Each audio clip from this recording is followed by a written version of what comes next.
এই বিশেষ special BCS কে সামনে রেখে আজকের এই ওরিয়েন্টেশন প্রোগ্রামে আমাদের সাথে অফলাইনে এবং অনলাইনে যে সকল চিকিৎসকবৃন্দ যুক্ত হয়েছেন সবাইকে আমার পক্ষ থেকে শুভেচ্ছা এবং সালাম। আসসালামু আলাইকুম রহমতুল্লাহ। আজকের এই বিশেষ দিনে মার্চের 26শে মার্চ, আমাদের বন্ধের দিন, রমজান মাস চলছে। আসলে আপনাদের এই সরব উপস্থিতি আসলে এটাই জানান দিচ্ছে যে একটা স্পেশাল বিসিএস এটা আসলে দীর্ঘদিন ধরে আমাদের চিকিৎসকদের একটা চাওয়া। এবং এই বিসিএস কে কেন্দ্র করে আপনাদের যে আশা আকাঙ্ক্ষা উৎকণ্ঠা, এর পাশে আমরা জেনেসিস বিসিএস কে এর সাথে আছি। বিগত বিসিএস 33তম বিসিএস থেকে এই জেনেসিস বিসিএস কেয়ার এর কার্যক্রম শুরু হয়েছে। বিগত প্রত্যেকটি বিসিএস এ, বিশেষ করে 39তম বিশেষ বিসিএস এবং 42তম বিশেষ বিসিএস, তার পাশাপাশি সাধারণ বিসিএস গুলোতে বিপুল সংখ্যক চিকিৎসক আমাদের এই জেনেসিস বিসিএস কেয়ার এর মাধ্যমে বাংলাদেশের সিভিল সার্ভিসে তারা এখন পদচারণা করছে। তারই ধারাবাহিকতায় আপনারা জানেন যে কিছুদিন আগে পিএসসি কর্তৃক যে 47তম বিসিএস এর সার্কুলার এবং তার ডেট প্রকাশিত হয়েছে, এবং বর্তমান বাংলাদেশ সরকারের আমাদের বিশেষ স্বাস্থ্য উপদেষ্টা professor doctor Saidur Rahman sir তার এক বক্তব্যের মাধ্যমে তিনি এই তথ্যটি প্রকাশ করেছেন যে খুব শীঘ্রই সরকারি কর্ম কমিশন পিএসসির মাধ্যমে কমপক্ষে 2000 চিকিৎসকের একটি বিশেষ বিসিএস এর সার্কুলার আসতে পারে। এবং অত্যন্ত নির্ভরযোগ্য সূত্র থেকে আমরা এই তথ্যটি এনশিওর করার চেষ্টা করেছি, এবং সেই লক্ষ্যেই আমাদের এই জেনেসিস বিসিএস কেয়ার কিন্তু কাজ করে যাচ্ছে আপনাদের জন্য। আমরা আমাদের অনলাইন ব্যাচ, আমাদের অফলাইন ব্যাচ, আমাদের হাইব্রিড ব্যাচ, আমাদের এক্সাম ব্যাচের মাধ্যমে আমরা এই পুরো বিসিএস এর পরিকল্পনা করেছি অত্যন্ত সুন্দরভাবে। পাশাপাশি আপনাদের বই সহায়ক হিসেবে আমরা কিন্তু বাজারে সিলেবাস সলভ, যে বইটি একটা সময় মানে বিগত বিসিএস এও কিন্তু এটা বিপুল সাড়া ফেলেছিল, সেই বিসিএস এর বইটিও কিন্তু একটা নতুন আপডেটেড ভার্সন এসেছে। আজকে আমাদের এই ওরিয়েন্টেশন প্রোগ্রামে আমরা অত্যন্ত খুশি, আনন্দিত। আমাদের সাথে আজকে আমাদের প্রধান অতিথি হিসেবে উপস্থিত আছেন আমাদের 38তম বিসিএস, পররাষ্ট্রের প্রথম হয়েছিলেন, বর্তমানে আছেন সার্ভিসে, বিল মারুফ ভাই। এছাড়াও আমাদের প্রোগ্রামের আজকে প্রধান অতিথি হিসেবে থাকবেন আমাদের জেনেসিস পরিবারের অত্যন্ত পরিচিত মুখ ডাক্তার ফখরুল হাসান ভাই, যিনি অতি সম্প্রতি এমডি কার্ডিওলজি সম্পন্ন করেছেন। বিশেষ অতিথি হিসেবে থাকছেন আমাদের জেনেসিস বিসিএস এর কর্ণধার আমাদের সবার প্রিয় ডাক্তার কামরুল হাসান ভাই, এসবি রেসিডেন্ট হিসেবে আছেন। বিশেষ অতিথি হিসেবে আছেন 41তম বিসিএস এ স্বাস্থ্যে প্রথম আমাদের ডাক্তার শাহাদাত ভাই। এছাড়াও আছেন আমাদের জেনেসিস বিসিএস এর স্পেশাল কোঅর্ডিনেটর, অত্যন্ত পরিচিত মুখ ডাক্তার আব্দুল্লাহ আল সোহান ভাই। আর আপনাদের সাথে সঞ্চালনায় আমি আছি ডাক্তার মোহাম্মদ আল আসিফ আবেদিন, 38তম বিসিএস। তো আমরা আমরা এখন আমাদের যে অতিথি, আমাদের অতিথির কাছ থেকে শুনবো তাদের বিসিএস এর যাত্রা, বিসিএস এর স্বপ্ন পূরণ। আমি শুরুতেই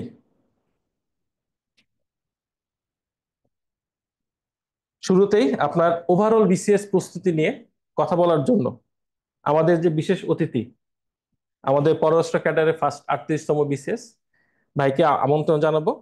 তিনি হচ্ছেন ডাক্তার বিল মারুফ ভাই। তিনি হচ্ছেন বুয়েট থেকে গ্রাজুয়েশন সম্পন্ন করেছেন। বিল মারুফ ভাই।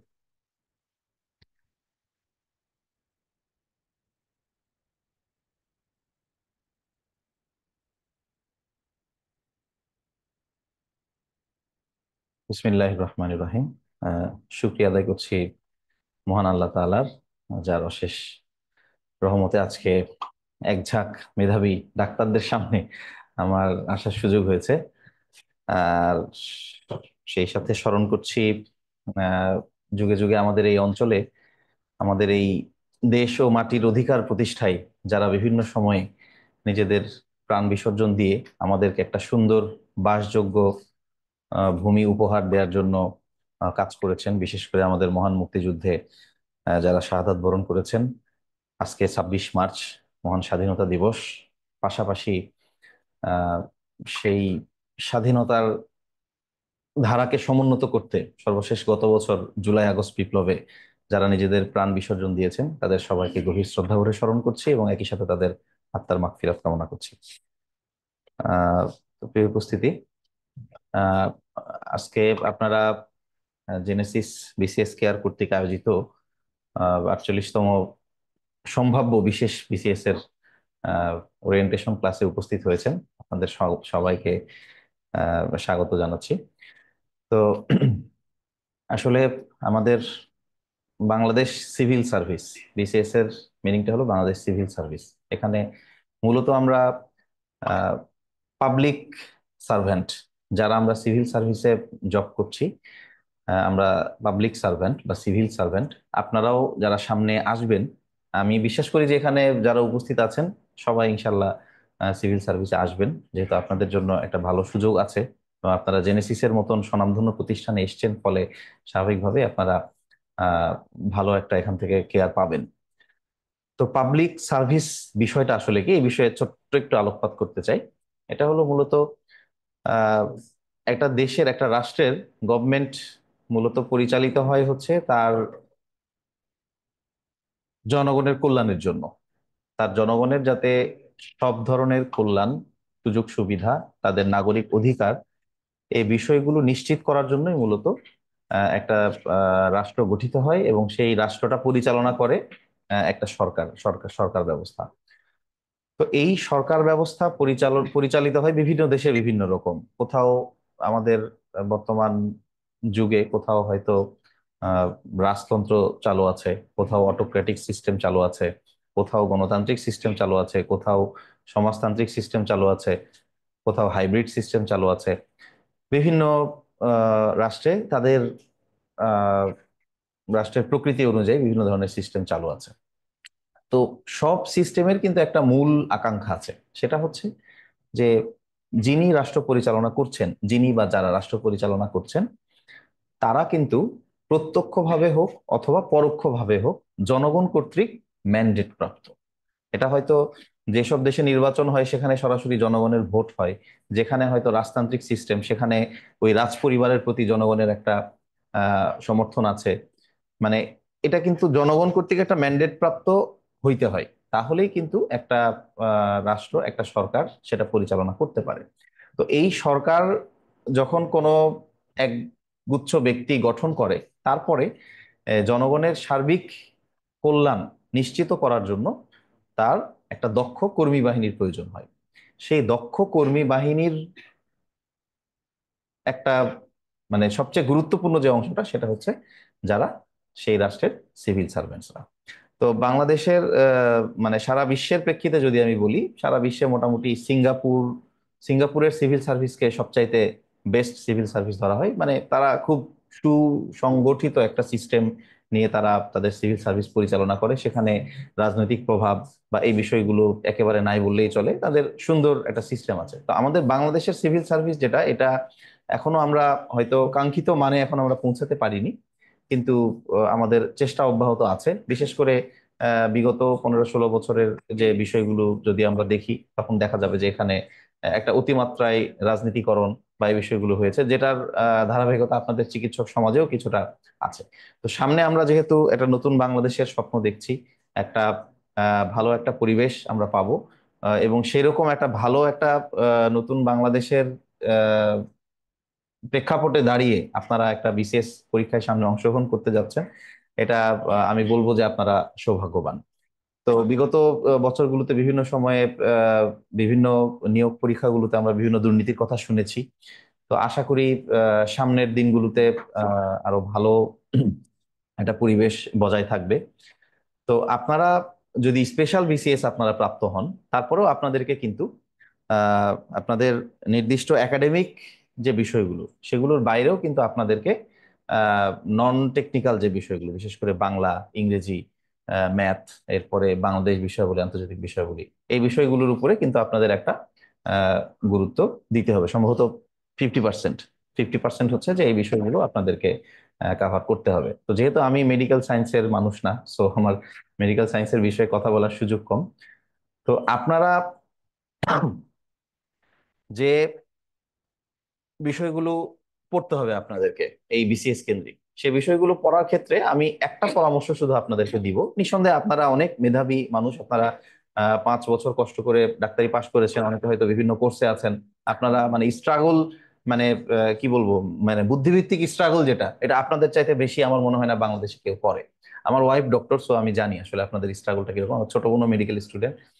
তো সুতরাং স্ট্রাগলের জায়গাটা আমি একটু একপাশে রেখে একটু অন্য একটা ইনসাইট আমি বলতে চাচ্ছি। সেটা হচ্ছে যে আমাদের একটা কমন ধারণা প্রচলিত আছে যে আমি সিভিল সার্ভেন্ট হব, তাহলে আমার উগান্ডার রাজধানী নাম জানার প্রয়োজনীয়তাটা কি? তারপরে আমি কেন বাংলা সাহিত্যের অমুক লেখক কবে কি লিখেছেন সেটা জেনে আমার লাভ কি? এরকম কিছু কমন কোয়েশ্চেন আমাদের সমাজে প্রচলিত আছে। এটা আমার আমার মনেও একসময় ছিল যে আসলে এটা কেন আমার জানতে হবে।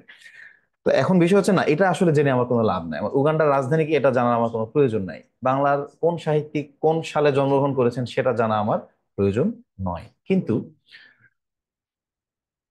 যেহেতু আমরা বাংলাদেশি, বাংলাদেশি হিসেবে আমাদের বাংলার ইতিহাস, বাংলার সাহিত্য, এই বিষয়গুলো আমাদের নিজেকে চেনার জন্য প্রয়োজন। যেহেতু আপনি সিভিল সার্ভিসে যাওয়ার মাধ্যমে আপনাকে রাষ্ট্র নিযুক্ত করবে মানুষের কল্যাণের জন্য। যে মানুষের কল্যাণ আপনারা করতে চান, সেই মানুষের কোন মানুষের কল্যাণটা আপনি করবেন, সেই মানুষটা কে, সেই মানুষটা কোত্থেকে এসছে, কি তার পরিচয়, কি তার সংস্কৃতি, তার মানে ধর্মীয় বিশ্বাসটা কি, তার মানে সামাজিক মূল্যবোধটা কি, এই বিষয়টা জানা অত্যন্ত জরুরি। এটা আমি জানি মেডিকেল কলেজগুলোতে আপনারা এই বিষয়গুলো সম্পর্কে ওরিয়েন্টেড হন, যেহেতু বিভিন্ন আপনাদের প্র্যাকটিক্যাল যে ওয়ার্ডে সম্পৃক্ত থাকতে হয়, বিভিন্ন মানুষের সাথে আপনাদের আহ, আহ, মানে সম্পৃক্ত হতে হয়। কিন্তু এই বিষয়গুলোর একটা থিওরিটিক্যাল ইভ্যালুয়েশন প্রয়োজন, যে আপনি কাদের সাথে ডিল করছেন। একটা জাতিকে সবচেয়ে মানে একটা জাতি কিরকম এটা জানার জন্য কয়েকটা বিষয় আসলে মানে কয়েকটা বিষয় দিয়ে ওই জাতিটা সম্পর্কে আমরা ধারণা করতে পারি। এর মধ্যে একটা খুবই গুরুত্বপূর্ণ বিষয় হচ্ছে সেই জাতিটা সাহিত্যটা কিরকম। সেই জাতির সাহিত্য একটা সাহিত্য একটা জাতির সাহিত্যের মধ্য দিয়ে ওই জাতির আচার আচরণ, ওই জাতির সংস্কৃতি, এই বিষয়গুলো কিন্তু ফুটে ওঠে। সো আমাদেরকে সাহিত্য জানতে হবে। পাশাপাশি কেন আমাদেরকে ইংরেজি সাহিত্য জানতে হবে? কারণ যেহেতু ইংরেজরা একটা সময় পুরা বিশ্বকে মোটামুটি শাসন করেছে, তাদের কিন্তু খুবই সমৃদ্ধ একটা সাহিত্য আছে। এবং সেটা দিয়ে আমার টোটাল ওয়ার্ল্ডের সিনারিওটা আমাদের জানাটা প্রয়োজন, যেটা আমরা ইংরেজি সাহিত্য অধ্যয়ন করলে আমরা সেটা জানতে পারি। যদিও এটা সত্য যে বিসিএস এর মাত্র এই 4-5 মাসের প্রিপারেশন নিয়ে আপনি ইংরেজি সাহিত্যের বিশাল বিশারদ হতে পারবেন না। কিন্তু আপনারা যদি জেনেসিসের সাথে সম্পৃক্ত থাকেন, এখানে আহ, যে মেন্টররা এখানে যারা ক্লাস নেবেন, যে অভিজ্ঞ মেন্টররা ক্লাস নেবেন, তারা আপনাদেরকে এই বিষয়গুলো সম্পর্কে একটা একটা সম্যক একটা সর্বজনীন একটা ধারণা দেওয়ার চেষ্টা করবেন।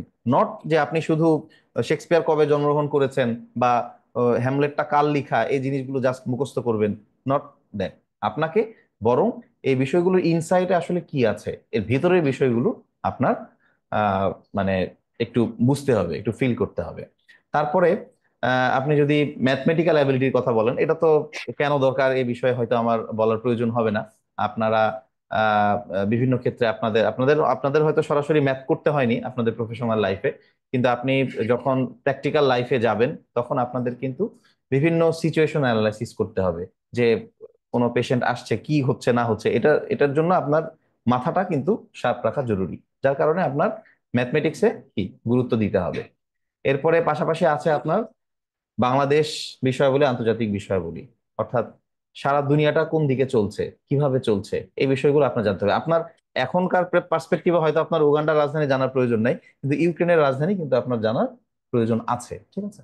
তো এই বিষয়গুলোই কিন্তু মূলত সিভিল সার্ভিসের যে পরীক্ষাটা হয়, এই বিষয়গুলো মূলত আপনার দক্ষতা যাচাই করা হয়, যে আপনি আসলে মানে প্রেজেন্ট ওয়ার্ল্ডের সাথে নিজেকে কোপ আপ করার জন্য আপনি কতটুকু উপযুক্ত।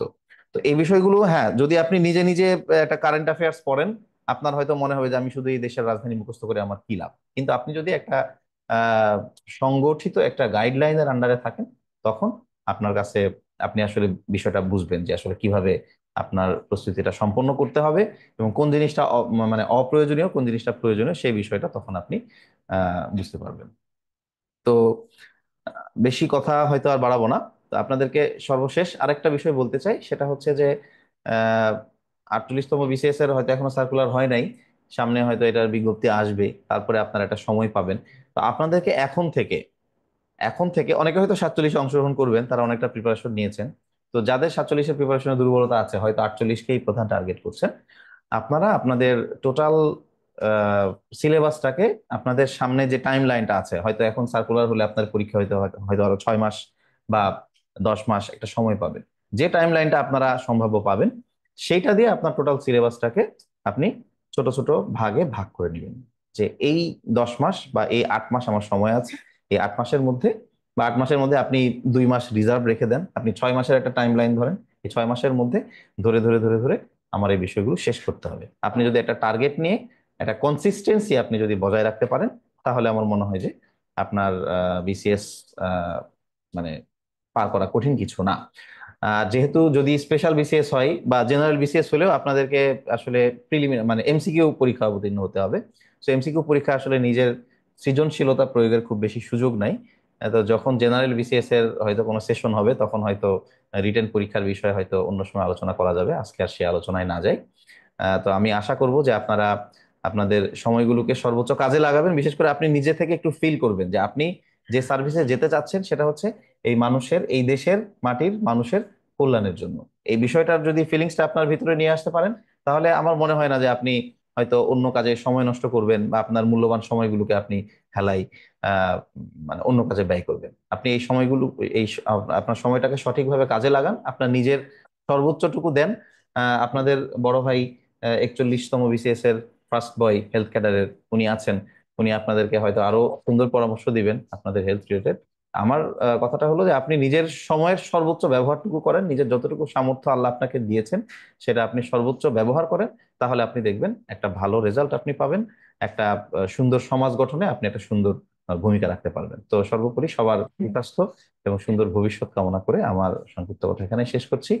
আসসালামু আলাইকুম, ভালো থাকবেন সবাই।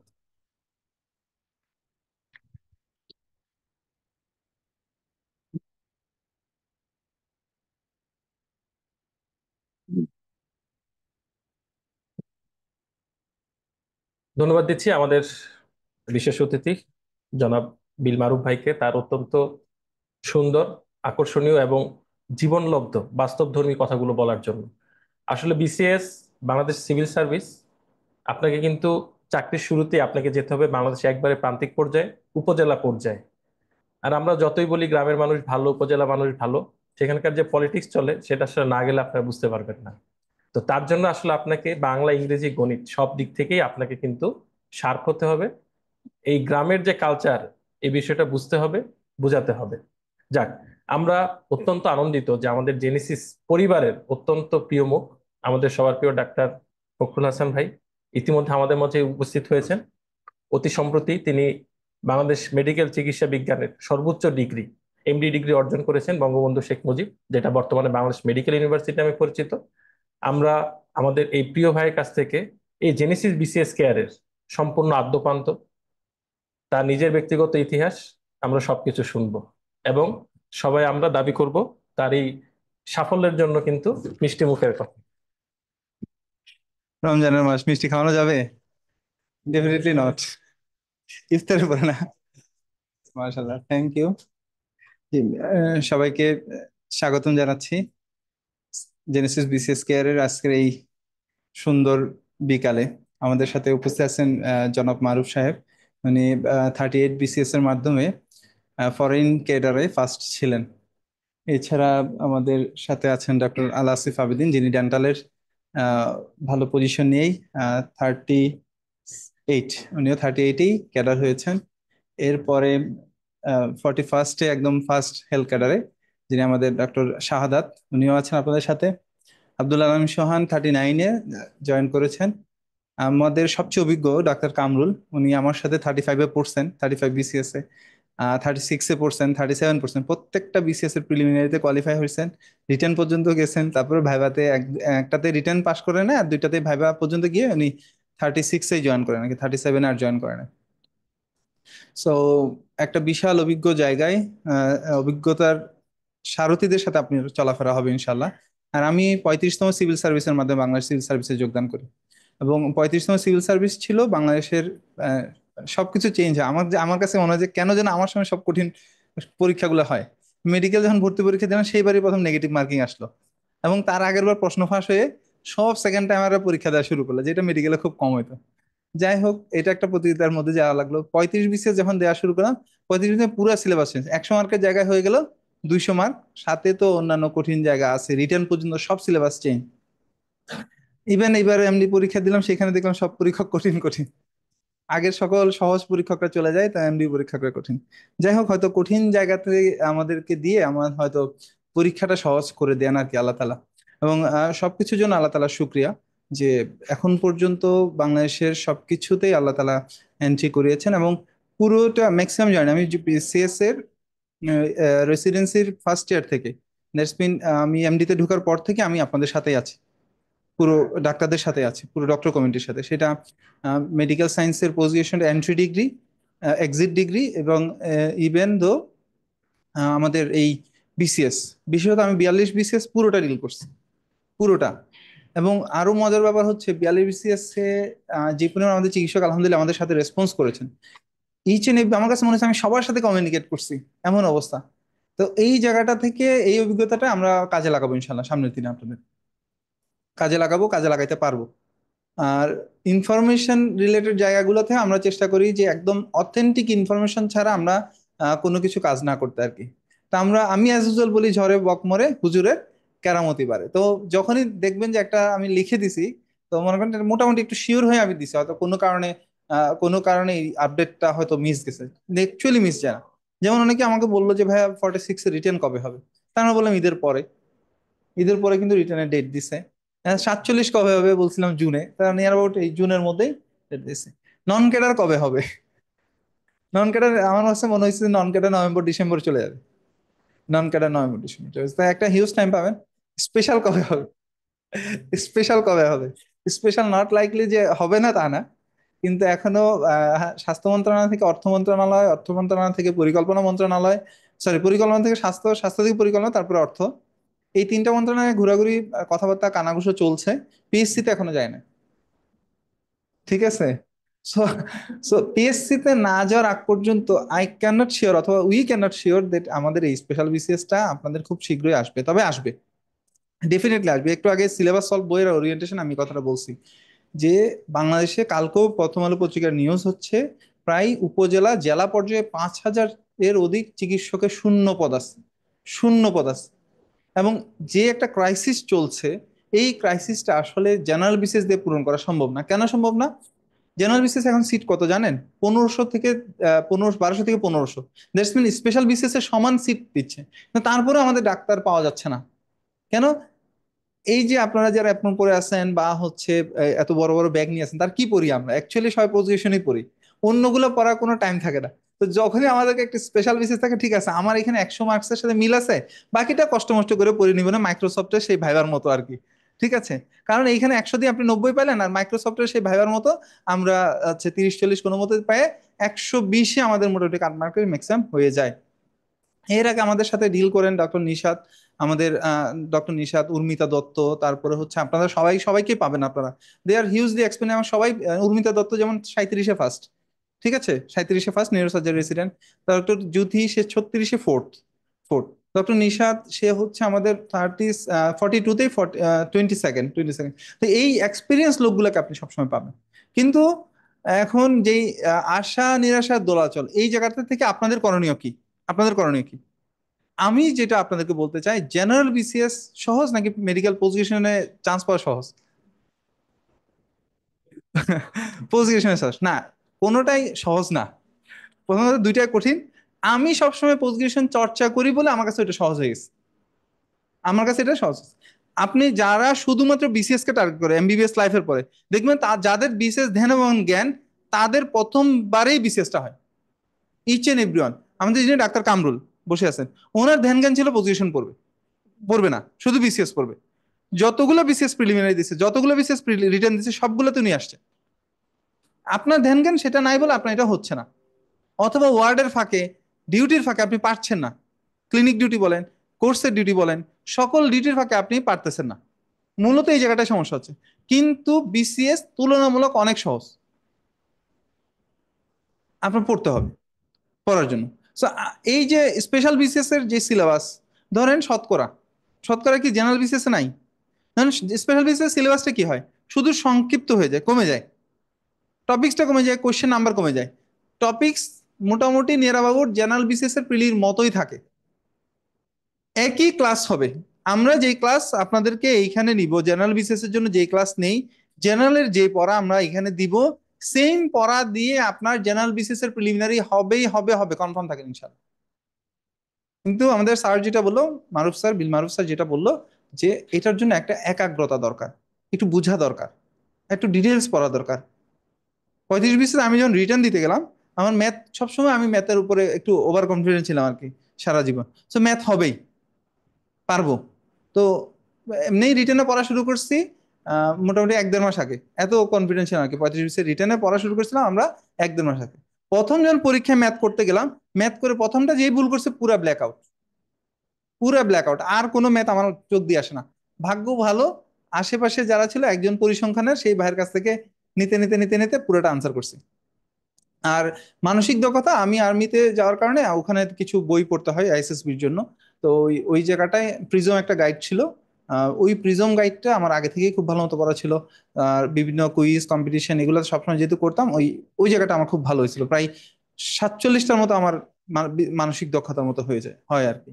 তো ওটা দিয়ে আমার কভার করে যায়। তো যে কোনো কিছু আপনি যদি প্র্যাকটিস করেন, আর ওভার কনফিডেন্ট, আপনি যদি নিয়মিত প্র্যাকটিস করেন, তাহলে আপনার হবে, আদারওয়াইজ হবে না। কিন্তু এখন যারা টার্গেট করছেন বিসিএস এ আসবেন, বিসিএস এ আসবেন, তাহলে ডেফিনেটলি আপনার নিয়মিত প্র্যাকটিস করতে পড়তে হবে। এই আমরা জেনারেল বিসিএস, স্পেশাল বিসিএস এর জন্য জেনারেল যে পোর্শনটা আপনাদেরকে পড়াবো, বিশ্বাস করেন এইটা দিয়ে ম্যাক্সিমাম 80% জেনারেল বিসিএস এর সিলেবাস কভার হয়ে যাবে, 80%। শুধু স্যারের কথাটা আপনি জাস্ট একটু ওইখানে ঢুকাই নেবেন, যে আপনাকে জানতে হবে জিনিসটা কেন হচ্ছে, জিনিসটা কেন হচ্ছে। ঠিক আছে, সাহিত্যের জায়গাটা, তারপরে হচ্ছে আমাদের বাংলাদেশ বিশ্ববিদ্যালয়ের জায়গাটা, আন্তর্জাতিক বিশ্বের যে জায়গাটা, সেটা, সেটার জন্য কিছু এক্সট্রা বই, কিছু এক্সট্রা শিট, এক্সট্রা জিনিস পড়তে হয়। যেমন আমি আমার যে বইটা আমার খুব ভালো লাগতো পড়তে, নতুন বিশ্ব একটা বই ছিল, আমাদের নতুন বিশ্ব, এটা সাধারণ জ্ঞানের বই আছে। এটা আমার এখনো পড়তে খুব ভালো লাগে, নতুন নতুন ইনফরমেশন, অনেক নতুন নতুন কিছু, নতুন নতুন অনেক কিছু জানা যায়।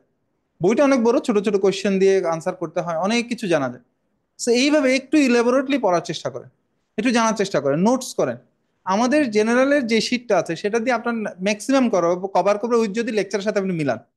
আমি আবারও বলছি, লেকচারের সাথে যদি আপনি মিলান, তাহলে এটা ম্যাক্সিমাম করবে। তারপর আপনি কি করেন, আপনি এক্সট্রা আরেকটা বই কেনেন না, টাকা নষ্ট করেন, আপনি টাকা নষ্ট করেন। আপনার, আমরা যারা পজিশন পড়ছি, ম্যাক্সিমামেরই বইয়ের পিছনে প্রচুর টাকা যায়। তো জেনারেল বিসিএস একটা সেট বই আপনি 2-3 হাজার টাকা দিয়ে কিনতে পারবেন না?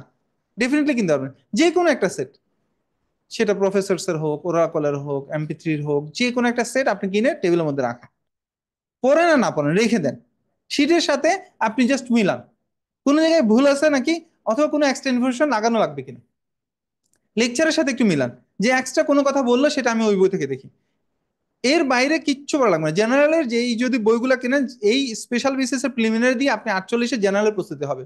আমরা ভুল করি এই জায়গাটা। আমার 35-এ বিসিএস এর প্রিলিমিনারি হয় জেনেসিস এর এই যে কাটা বনের ক্লাস করে সন্ধ্যাবেলা, কারণ সারাদিন ডিউটি করতাম, ঢাকা মেডিকেল কলেজে ট্রেনিং করতাম, সন্ধ্যাবেলা এসে ভাইদের এই ক্লাসগুলো করতাম, কয়েকটা ক্লাস মাত্র। বরকতুল্লাহ স্যারের বাংলা ক্লাসগুলো করছিলাম। আব্দুল্লাহ আল আমিন স্যার নামে একজন ছিলেন, উনি ম্যাথ, এখন আসেন না, আমাদের অন্য ম্যাথের টিচার আসেন, ওনার ম্যাথের ক্লাসটা করতাম। ইংরেজির জন্য নাজমুল স্যার চিটাং থেকে তখনও আসতেন, এছাড়া আরেকজন স্যার ছিলেন ইংরেজির জন্য উনি। আর বাংলাদেশ বিশ্ববিদ্যালয়ের জন্য মোস্ট অলি আবারও বরকতুল্লাহ স্যারই মনে হয় ওই ক্লাসগুলো নিতেন। কাজী বরকতুল্লাহ স্যার, কাজী বরকত স্যার চিরাং বিশ্ববিদ্যালয়ের অধ্যাপক ছিলেন। সো ওনার এই কয়েকটা শুধুমাত্র স্পেসিফিক ক্লাস, এখন তো আমরা ফুল ফেজে আপনাদেরকে ক্লাস দিচ্ছি, স্পেসিফিক কয়েকটা ক্লাস করছি, মানে ধরে ধরে জাস্ট কয়েকটা ক্লাসই করাইছেন। কোর্স ফি খুবই কম ছিল সে সময়, এবং ক্লাসও কম ছিল, কিন্তু সেটা দিয়ে আমাদের হয়ে গেছে। পড়ছি কোথায়? কোর্সের ফাঁকে পড়ছি, কোর্সের ফাঁকে পড়ছি কোথায়? এইখান থেকে যখন ঢাকা মেডিকেল কলেজে যাইতাম, কামরুল্লাহ তো বসে পড়তাম, আমরা একসাথে রুমমেট ছিলাম। তো কামরুল্লাহ বসে বসে ভাড়া কম হতো, আমাদের তো অতটা টাইম ছিল না, যেহেতু 2:30 পর্যন্ত ডিউটি, তারপর ক্লিনিক্যাল চাকরি, তখন তো অনারারি ছিল, কোনো বেতন ছিল না। এখন অনারারি, আবার অনারিয়াম আছে, প্রায় 30,000 টাকা অনারিয়াম। সো অন্য কোনো চাকরি করতে যাবেন না, এক্সট্রা চেম্বারে বন্ধ করে দেন। যারা MD বা MS রেসিডেন্সিতে আছেন, ডিপ্লোমাতে আছেন, তারা এক্সট্রা চেম্বার বন্ধ করে দেন। ঠিক আছে, ওটা দিয়ে চলার চেষ্টা করেন যদি আপনি বিসিএস এ ফোকাস করতে চান। সবকিছু করে, সবকিছু করে আপনি জেনারেল বিসিএস এ কোয়ালিফাই করবেন, ইভেন স্পেশাল বিসিএস এ কোয়ালিফাই করবেন। আই থিঙ্ক যে জিনিসটা এত সহজ না, জিনিসটা এত সহজ না। আপনার ডেডিকেশন লাগবে ভাই, মানে একটা নির্দিষ্ট সার্টেন পরিমাণ ডেডিকেশন ছাড়া কোনো জায়গায় আপনার যাওয়াটা খুব টাফ, আপনারা সবাই জানেন, সার্টেন একটা ডেডিকেশন ছাড়া যাওয়াটা টাফ। এখন তাহলে আপনি স্পেশালের প্রস্তুতি নিতে থাকেন, নন মেডিকেল পরীক্ষাটা দেন, নন ক্যাডার যে পরীক্ষাটা আছে সেটা দেন, 10 এপ্রিল পর্যন্ত আছে, ফর্ম ফিল আপ করেন, দেন। আমি 2বার দিছি, আমি দিছি 2টা, ফ্যামিলি প্ল্যানিং এ নন ক্যাডার পরীক্ষাটা দিছি, কলকারখানা অধিদপ্তরের মহাপরিচালকের যে পরীক্ষাটা আছে না সেটা দিছি, কারণ তখন আমার একটা চাকরি দরকার ছিল। ঠিক আছে, এক একজনের সিচুয়েশন এক এক রকম, আমার একটা চাকরি দরকার ছিল। আমার কাছে প্রাইভেট চাকরিটা ভালো লাগতো না, সম্মানের মতো না, আমার কাছে মনে হচ্ছে একটু সরকারি চাকরিতে যাই। প্রাইভেট চাকরিতে আমার কাছে এখন ডিগ্রি কমপ্লিট করার পরে একরকম অবস্থা, ডিগ্রি কমপ্লিট করার আগে অ্যাকচুয়ালি যাদের সরকারি চাকরির দরকার আছে তাদের এটা লাগে। তো আমি এই 2টা পরীক্ষা দিচ্ছি নন ক্যাডার, যে বিসিএস এ আসার আগে আমি এই 2টা পরীক্ষা দিচ্ছি। ইভেন আমি বিসিএস এ জয়েন করছি নন ক্যাডার ফ্যামিলি প্ল্যানিং এর ওখান থেকে। সো আমরা যেহেতু সবগুলো ঘুরছি, আপনারা যদি মনে করেন এই জায়গাটা থেকে আপনি এইভাবে পড়েন, তো ওই পড়াগুলো কিন্তু পড়ে পড়ে আমাদের এই বিসিএস গুলো আমরা কোয়ালিফাই করছি। তো আপনিও এটার জন্য অ্যাপ্লাই করেন, পড়েন। কয় টাকা ফি? সেম জিনিস আপনার পড়া হবে। ধরেন জেনারেল পোর্শনটা আপনার পড়া হবে, মেডিকেল পোর্শন হবে, অন্য একটা পরীক্ষা দিতে আপনার মেডিকেল পোর্শনটা পড়া হবে, একই সাথে আপনার স্পেশাল বিসিএস এ পড়া যাবে। কোন সময় আপনার একটা বিসিএস হয়ে গেছে আপনি নিজে বলতে পারবেন না, নিজে বলতে পারবেন না। আপনি কোয়ালিফাইড হবেন, আপনার বিসিএস হবে, এবং সেটার জন্য একটা একাগ্রতা, সময় দেয়া, এবং হচ্ছে ডেডিকেটেড ওয়েতে প্ল্যানিং করে আপনার পড়তে হবে, প্ল্যানিং করে পড়তে হবে, আর বারবার চর্চা করতে। এখন যারা পজিশন পার্ট অন করবেন তারা কিভাবে পড়বেন, বা রেসিডেন্সে তারা কি করবেন? সবসময় কি রেসিডেন্সে পড়া হয়? আর সবসময় জেনারেল বিসিএসের পড়া হয় না। সেই জন্য রেসিডেন্সের পড়া ফাঁকে আপনার মেডিকেল পোর্শনটা কভার হয়ে যাচ্ছে। আর যারা জেনারেল পোর্শনটা 2 থেকে 3 ঘন্টা আলাদা করেন। আমরা কতটুকু পড়ি, সবাই তো সেম পড়া পড়ে, সকাল 8টা লাইব্রেরিতে ঢুকে 10টা বাজে লাইব্রেরি থেকে বের হয়। ওর মধ্যে আপনি 2 থেকে 3 ঘন্টা একটু আলাদা করেন, যারা এন্ট্রি লেভেলে এক্সাম দিচ্ছেন, আর যারা পজিশন করা আছে পার্ট 1 বলেন অথবা রেসিডেন্সি বলেন, অন্য কিছু আর পড়তে যায় না। ব্লকের সময় শুধু ব্লকের পড়াগুলো পড়বেন, ব্লকের সাথে থেকে থেকে। আর বাইরে গিয়ে আপনি শুধুমাত্র 24/7 বিসিএস পড়েন, 24/7 বিসিএস পড়েন। এবং রেসিডেন্সিতে থাকা অবস্থা বিসিএস না হওয়াটা একটা ক্রাইম। ট্রেনিং এ থাকা অবস্থা, এখন 30,000 টাকা অনারিয়াম দেওয়ার পরে আপনার কাছে বিসিএস না হওয়া একটা ক্রাইম। আপনি দেশকে সার্ভিস দেওয়ার যে জায়গাটা আছে, বিসিএস এর মাধ্যম ছাড়া এই জায়গাটা আসলেই মানে একটা অসহায়। সামনে আরো কিছু বড় সার্কুলার আসতেছে, হয়তো আমরা এটা পাবো। এটা আনঅফিসিয়াল একটু আছে, সেটা হচ্ছে বড় লেভেলটা শুনছি, ছোট লেভেলটা এখনো শুনি নাই। আমাদের বিএসএমইউর সার্কুলারটা আসবে, মানে সুপার স্পেশালিস্টের সার্কুলারটা আসবে। এটা এখন মেডিকেল অফিসারটা আসবে কিনা নট শিওর, যদি কনসালটেন্ট প্রফেসর, অ্যাসিস্ট্যান্ট প্রফেসর সেটাও আসবে। মানে আপনাকে এটা পড়তেই হবে, আমাদের বুঝতে পারছেন? সেমই তো, একই পর আপনাকে এটা আসবেই, মানে সামনেই। এটা আমি কনসালটেন্ট পর্যন্ত যেটুকু জানি আর কি, মানে যারা প্রতিনিধি, তাহলে মেডিকেল, যেহেতু ওটা নিয়োগ, আগের নিয়োগ সব বাতিল হয়েছে, মেডিকেল অফিসার আসবে। এবং এখন তো সবকিছু ফেয়ার হবে, ওপেন হবে। সো এই ফেয়ার এবং ওপেনের জায়গা থেকে সবারই সুযোগ আছে। সো একই প্রিপারেশন ওইটার প্রস্তুতি নেবেন না কেন? এবং লুক্রেটিভ যদি জব বলে একটা হচ্ছে এই জায়গাটা, আর নন ক্যাডারের জায়গাটা। যারা আমরা চাই যে না আমি ডাক্তারি করব না, অথবা একটু মজ মাস্তি করে চলবো, গাড়িতে চড়বো, তাদের জন্য নন ক্যাডারে যে জবগুলো দেয়া আছে, শুধুমাত্র সরকারি কর্মচারী হাসপাতাল বাদে বাকিগুলা খুবই খুবই মানে বলবো যে লুক্রেটিভ জায়গা, এবং ছড়ি ঘুরানোর মতো জায়গা আর কি, সুন্দর জায়গা। হ্যাঁ, তো যারা এগুলো পছন্দ করেন তাদের জন্য দিস ইজ ভেরি মাচ, আমি বলবো যে অ্যাপ্রিসিয়েবল জব।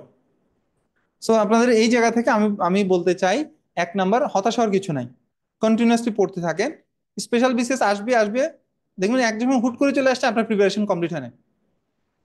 প্রিপারেশন নিয়ে রাখেন, নন ক্যাডারে ফর্ম ফিল আপ করেন। এখানে যারা আছেন অনলাইনে যারা শুনছেন, সবাই নন ক্যাডারে ফর্ম ফিল আপটা করবেন, মনে থাকবে। 2 নাম্বার হচ্ছে, সামনে বললাম আরেকটা নিয়োগ আসতে পারে বিএসএমইউ কেন্দ্রিক, বিএমইউ যেটা এখন নাম, সেই কেন্দ্রিক একটা নিয়োগ আসতে পারে নন ক্যাডার স্পেশাল। ইভেন একই সাথে জেনারেলটা করে ফেলা। 37-এর ফর্ম ফিল আপ ডেট শেষ মনে হয় না, 37, 38 শুরু হয়ে যাবে। আর অনেকে করছেন, ম্যাক্সিমাম তো করছেন মনে হয় সেম পর। হ্যাঁ, সরি, আর 47 কি তো ডেট শেষ প্রিলিমিনারি। সো 48 সামনে আসবে। এই 48 স্পেশাল বিসিএস, নন ক্যাডার, সামনে এই সুপার স্পেশালাইজড, সাথে বিএসএমইউ, এই সবগুলো নিয়োগকে সামনে রেখে একাগ্র চিত্তে 1টা বছর পড়াশোনা করে, 1 বছর জাস্ট। বয়স 32, স্টিল নাও 34 প্লাস মাইনাস। ঠিক আছে, তো এই 32 নিয়ে যারা পড়তে চান, 32 যাদের আছে সবাইকে বলবো 1টা বছর সময় দেন, ইনশাল্লাহ একটা সিকিউর জায়গায় যেতে পারবেন। এবং বাংলাদেশকে সার্ভ করার মতো সুন্দর জায়গা হচ্ছে এই সিভিল সার্ভিসের জায়গাটা। আপনাদের সবাইকে অসংখ্য অসংখ্য ধন্যবাদ আপনাদের। নন ক্যাডার সম্বন্ধে, নন ক্যাডারে আগে যেটা বলতো এটাকে আমরা বলি ব্লক পোস্ট। হ্যাঁ, নন ক্যাডার জবগুলো মানে আপনি 9 গ্রেডে ঢুকবেন, 9 গ্রেডে রিসেন্ট মোস্ট প্রবলি মনে হচ্ছে এটা 6 গ্রেড পর্যন্ত প্রমোশন দিচ্ছে, ঠিক আছে এইটা। আর জবগুলো হচ্ছে 9টা 5টা, শুক্র শনি বন্ধ অ্যাজ ইউজুয়াল। আর স্যালারি তো অ্যাজ ইউজুয়াল 9 গ্রেডের যে পোস্ট সেই পোস্ট। আর যেটা বললাম সুযোগ সুবিধাটা অনেক বেশি। এইটা একটা কনফিউশনের জায়গা। আমার সাথে যারা করছিলেন, যারা একজন ছিলেন কলকারখানা অধিদপ্তরের যিনি ছিলেন, উনি পাইছিলেন ডেপুটেশন। বাট ডেপুটেশন নিয়ে সবসময় আপনাকে যুদ্ধ করতে হয় নন কাটারে। এইটার সিস্টেমে হচ্ছে, এইসব জায়গার সিস্টেম হচ্ছে আপনার যদি ওই মামা খালা চাচু থাকে তাহলে আপনি তো ডেপুটেশন ইজিলি পাবেন, ঠিক আছে। আর যদি না থাকে আপনাকে ঘুরাবে বাস। চাকরির পরিধি হচ্ছে, মানে আপনি কোন ধরনের পরিধি জানতে চাচ্ছেন? এইখানে তো সুন্দর সিট সংখ্যা সহ দেয়া আছে নিয়োগের। নিয়োগের মধ্যে নিয়োগের মধ্যে প্রত্যেকটা ইয়েতে সুন্দর করে লেখা আছে, সংখ্যাটা সুন্দর করে দেয়া আছে, দেখবেন প্রত্যেকটা জায়গায়। আমাদের সার্কুলারটা আমাদের পেজেও আছে, গ্রুপে আছে, পিএসসির ওয়েবসাইটে আছে, প্রত্যেকটাতে সংখ্যা দেয়া আছে সুন্দর সুন্দর। আর সবচেয়ে বড় কথা হচ্ছে আহ, যার প্রিপারেশন ভালো সে পাবে। ম্যাক্সিমাম সময় যারা ফর্ম ফিল আপ করে আগে এটা কেউ জানতো না, পিএসসি তো ওয়েবসাইটে প্রকাশিত হইতো, কেউ জানতো না। তা আমি কিভাবে চান্স পাইছি? আমি চান্স পাইছি, কেউ যেহেতু জানতো না, পরীক্ষার্থী অ্যাকচুয়ালি কমই ছিল, ঠিক আছে। পরীক্ষার্থী কম ছিল, ওই যে যেটা বললাম, ঝড়ে বক মরছে, হুজুরের কেরামতি করছে, তাই না? আমি চান্স পাই গেছি, আমি এখন কেরামতি দেখাচ্ছি, আর তো কিছু না। সো এইটা হচ্ছে কথা। আমি চান্স পাইছিলাম, আমার রুমমেট ছিল 35 বিসিএসসি, উনি হয়েছে, দুইজনে কিন্তু 35 বিসি, ওনারও হয়েছে, ডক্টর মোহসিন আব্দুল্লাহ ভাই, উনি এখন আছে, উনিও কার্ডিওলজি কোর্সে আছেন, ডি কার্ড করা। সো ওই যে বললাম, যারা ওইগুলো প্রিপারেশন নিয়ে রেগুলারলি পড়াশোনা করছি, তাদের বিসিএসটাও দ্রুত হয়েছে। সো আপনার পড়া, আমাদের এক বড় ভাই বলতো, তোমার পড়া কোনোদিন তোমার সাথে বিচ্ছয় করবে না। So, আপনার পড়াশোনাটা কোনোদিন আপনার সাথে বিচ্ছয় করবে না। সেটা জেনারেলের জন্য পড়েন, মেডিকেল পোর্শনটা পড়েন, আপনাকে আপনার কাঙ্ক্ষিত লক্ষ্যে পৌঁছায় দেবে ইনশাআল্লাহ, ঠিক আছে। এখন যদি মনে হয় যে না, আমি নন ক্যাডার জব করবো না, আমার ক্যাডার জবই লাগবে, সেক্ষেত্রে নট লাইকলি আপনার জন্য ক্যাডার। ক্যাডার আর নন ক্যাডার মধ্যে পার্থক্য হচ্ছে এই জায়গাটা গিয়ে, একটা হচ্ছে প্রমোশনের জায়গাটা, 2 নাম্বার হচ্ছে একটু সম্মানের জায়গাটা, তো একটু পার্থক্য আছে, অনেকটাই পার্থক্য আছে। পরিধির ক্ষেত্রে সবচেয়ে বড় নেগেটিভ ফিডব্যাক হচ্ছে এটা। আর ডেপুটেশন, ডাক্তাররা চায় যে আমি চেম্বার করব, রোগী দেখবো, একটা প্রেসক্রিপশন হবে। ইচ এন্ড এভরি ডক্টরের, সবাই তো পারে না, পারে সবাই পারে না, কিন্তু ইচ এন্ড এভরি ডক্টরের মনের মধ্যে একটা খায়েশ থাকে অলওয়েজ, যে আপনি ডিজি হেলথকে জিজ্ঞাসা করবেন, ওনারও কিন্তু ইচ্ছা একটা চেম্বার করে রুগী। আপনি প্রত্যেক সিভিল সার্জনকে জিজ্ঞাসা করবেন, শুক্র শনিতে কিন্তু তারা তাদের গ্রামে গিয়ে ঠিকই চেম্বার করছে, ম্যাক্সিমাম টাইম অনেকেই করে, শুক্রবারে কি করে। সো যেহেতু চিকিৎসক, মনের মধ্যে এই খায়েশটা থাকে, সেজন্য এই জায়গাগুলোতে যাওয়ার আগে অবশ্যই ডেপুটেশনের কথাগুলো আপনি যেটা আছে সেটা আরেকটু ক্লিয়ার হবেন। আর যে কোনো জায়গায় ডেপুটেশন পাওয়ার ক্ষেত্রে যেটা বললাম আনঅফিসিয়াল কথা, সেটা তো আছেই। সো আপনাদের সবাইকে অসংখ্য অসংখ্য ধন্যবাদ। জেনেসিস বিসিএস কেয়ারের মাধ্যমে আমার মনে হয় যে আপনাদের আগামী দিনের সাফল্য আহ আসবেই। সেটা 48 জেনারেল বিসিএস, 48 এই টার্গেট ফিল আপ করেন, মনের মধ্যে এটা ঠিক করেন। 48 জেনারেল বিসিএস, যে কোনো স্পেশাল বিসিএস, এবং যে কোনো নন ক্যাডার পরীক্ষা, এই তিনটার সম্মিলিত প্রয়াসের মাধ্যমে আমরা চাইবো যে আপনাদের একটা সিভিল সার্ভিসের ভালো জায়গায় পৌঁছায় দিতে। আর যদি এখন একটা কমেন্ট ছিল যে ভাইয়া যদি না হয় তখন কি করব, আমরা জেনারেলের ফুল প্রিপারেশন আপনাদেরকে দিব, পুরো বছর ব্যাপী যতদিন সময় লাগে খুব ভালো মতো দিব, নন ক্যাডারের সবকিছু দিয়ে রাখবো, এবং বাংলাদেশে যখনই জেনারেল বিসিএস স্পেশাল বিসিএস হবে, এই প্রিপারেশন দিয়ে আপনার চান্সটা কনফার্ম হবে ইনশাল্লাহ। তা আপনাদেরকে শুধুমাত্র একটা রিকোয়েস্ট থাকবে, ঠিক মতো পড়াশোনা করতে হবে।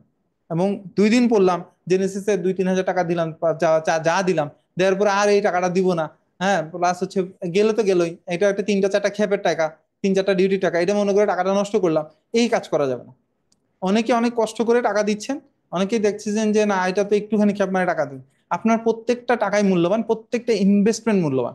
আপনি এটা মনে রাখবেন, এটা ইনভেস্টমেন্ট, আর ইনভেস্টমেন্ট মানুষ সবচেয়ে ভালো জায়গাটাই করে, সবচেয়ে সুন্দর জায়গাটাই করে।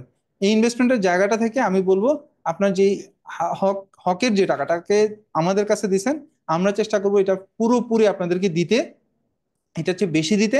এবং আপনি চেষ্টা করবেন আপনার আউটপুটটা সবচেয়ে ভালো মতো দিতে, এবং আপনার বাবা মাকে, আপনার ভাই বোনদেরকে আপনি প্রাউড ফিল করান, সেই প্রাউড ফিলের জায়গা থেকে পড়তে থাকেন। সবাইকে অসংখ্য ধন্যবাদ। আসসালামু আলাইকুম। ধন্যবাদ আমাদের ফখরুল হাসান ভাইকে।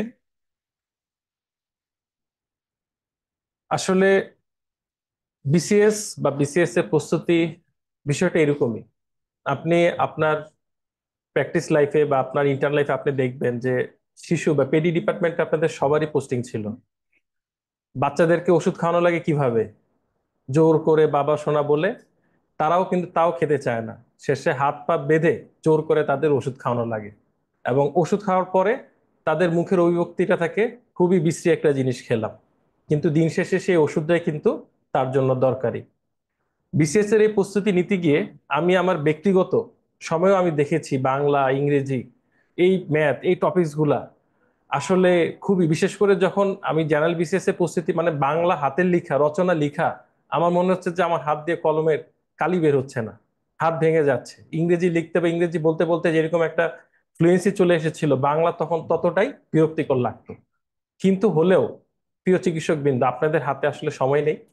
কারণ আমরা যে লক্ষ্যে বা যে লক্ষ্যকে কেন্দ্র করে আজকে এখানে এসেছি, একটি বিশেষ বিসিএস, আপনারা সার্কুলার পরে হয়তোবা কতটুকুই সময় পাবেন, সেটা খুবই কম সময়। এই ক্ষেত্রে যে সকল চিকিৎসক বৃন্দ ইতিমধ্যে 46তম 47তম আগে বিসিএস দিয়েছেন, তারা কিছুটা বেনিফিট পাবেন। কিন্তু যারা নতুন ভাবে পড়াশোনা শুরু করছেন, তাদের হাতে আসলে একবারেই সময় নেই। তাদেরকে সেই বাচ্চা শিশুর মতো চোখ মুখ কান বন্ধ করে, হ্যাঁ, আপনাদের কিন্তু পড়াশোনার প্রস্তুতি চালিয়ে যেতে হবে। আমরা খুব আনন্দিত, আমাদের মাঝে উপস্থিত হয়েছেন আমাদের 41তম বিসিএস এর স্বাস্থ্য ক্যাডারের প্রথম ডাক্তার শাহাদাত হোসেন। অত্যন্ত ব্যস্ত একজন ডাক্তার, ব্যস্ত প্র্যাকটিশনার। আমরা আমাদের প্রিয় ভাই ডাক্তার শাহাদাতের কাছ থেকে শুনবো আমাদের এই যে সামনের যে আসন্ন বিসিএস, এই বিসিএস এর জেনারেলের পাঠটুকুর প্রস্তুতি কিভাবে কম সময়ে একটা টেকসই প্রস্তুতি নেওয়া যায়। আমি আমন্ত্রণ জানাচ্ছি ডাক্তার শাহাদাতকে।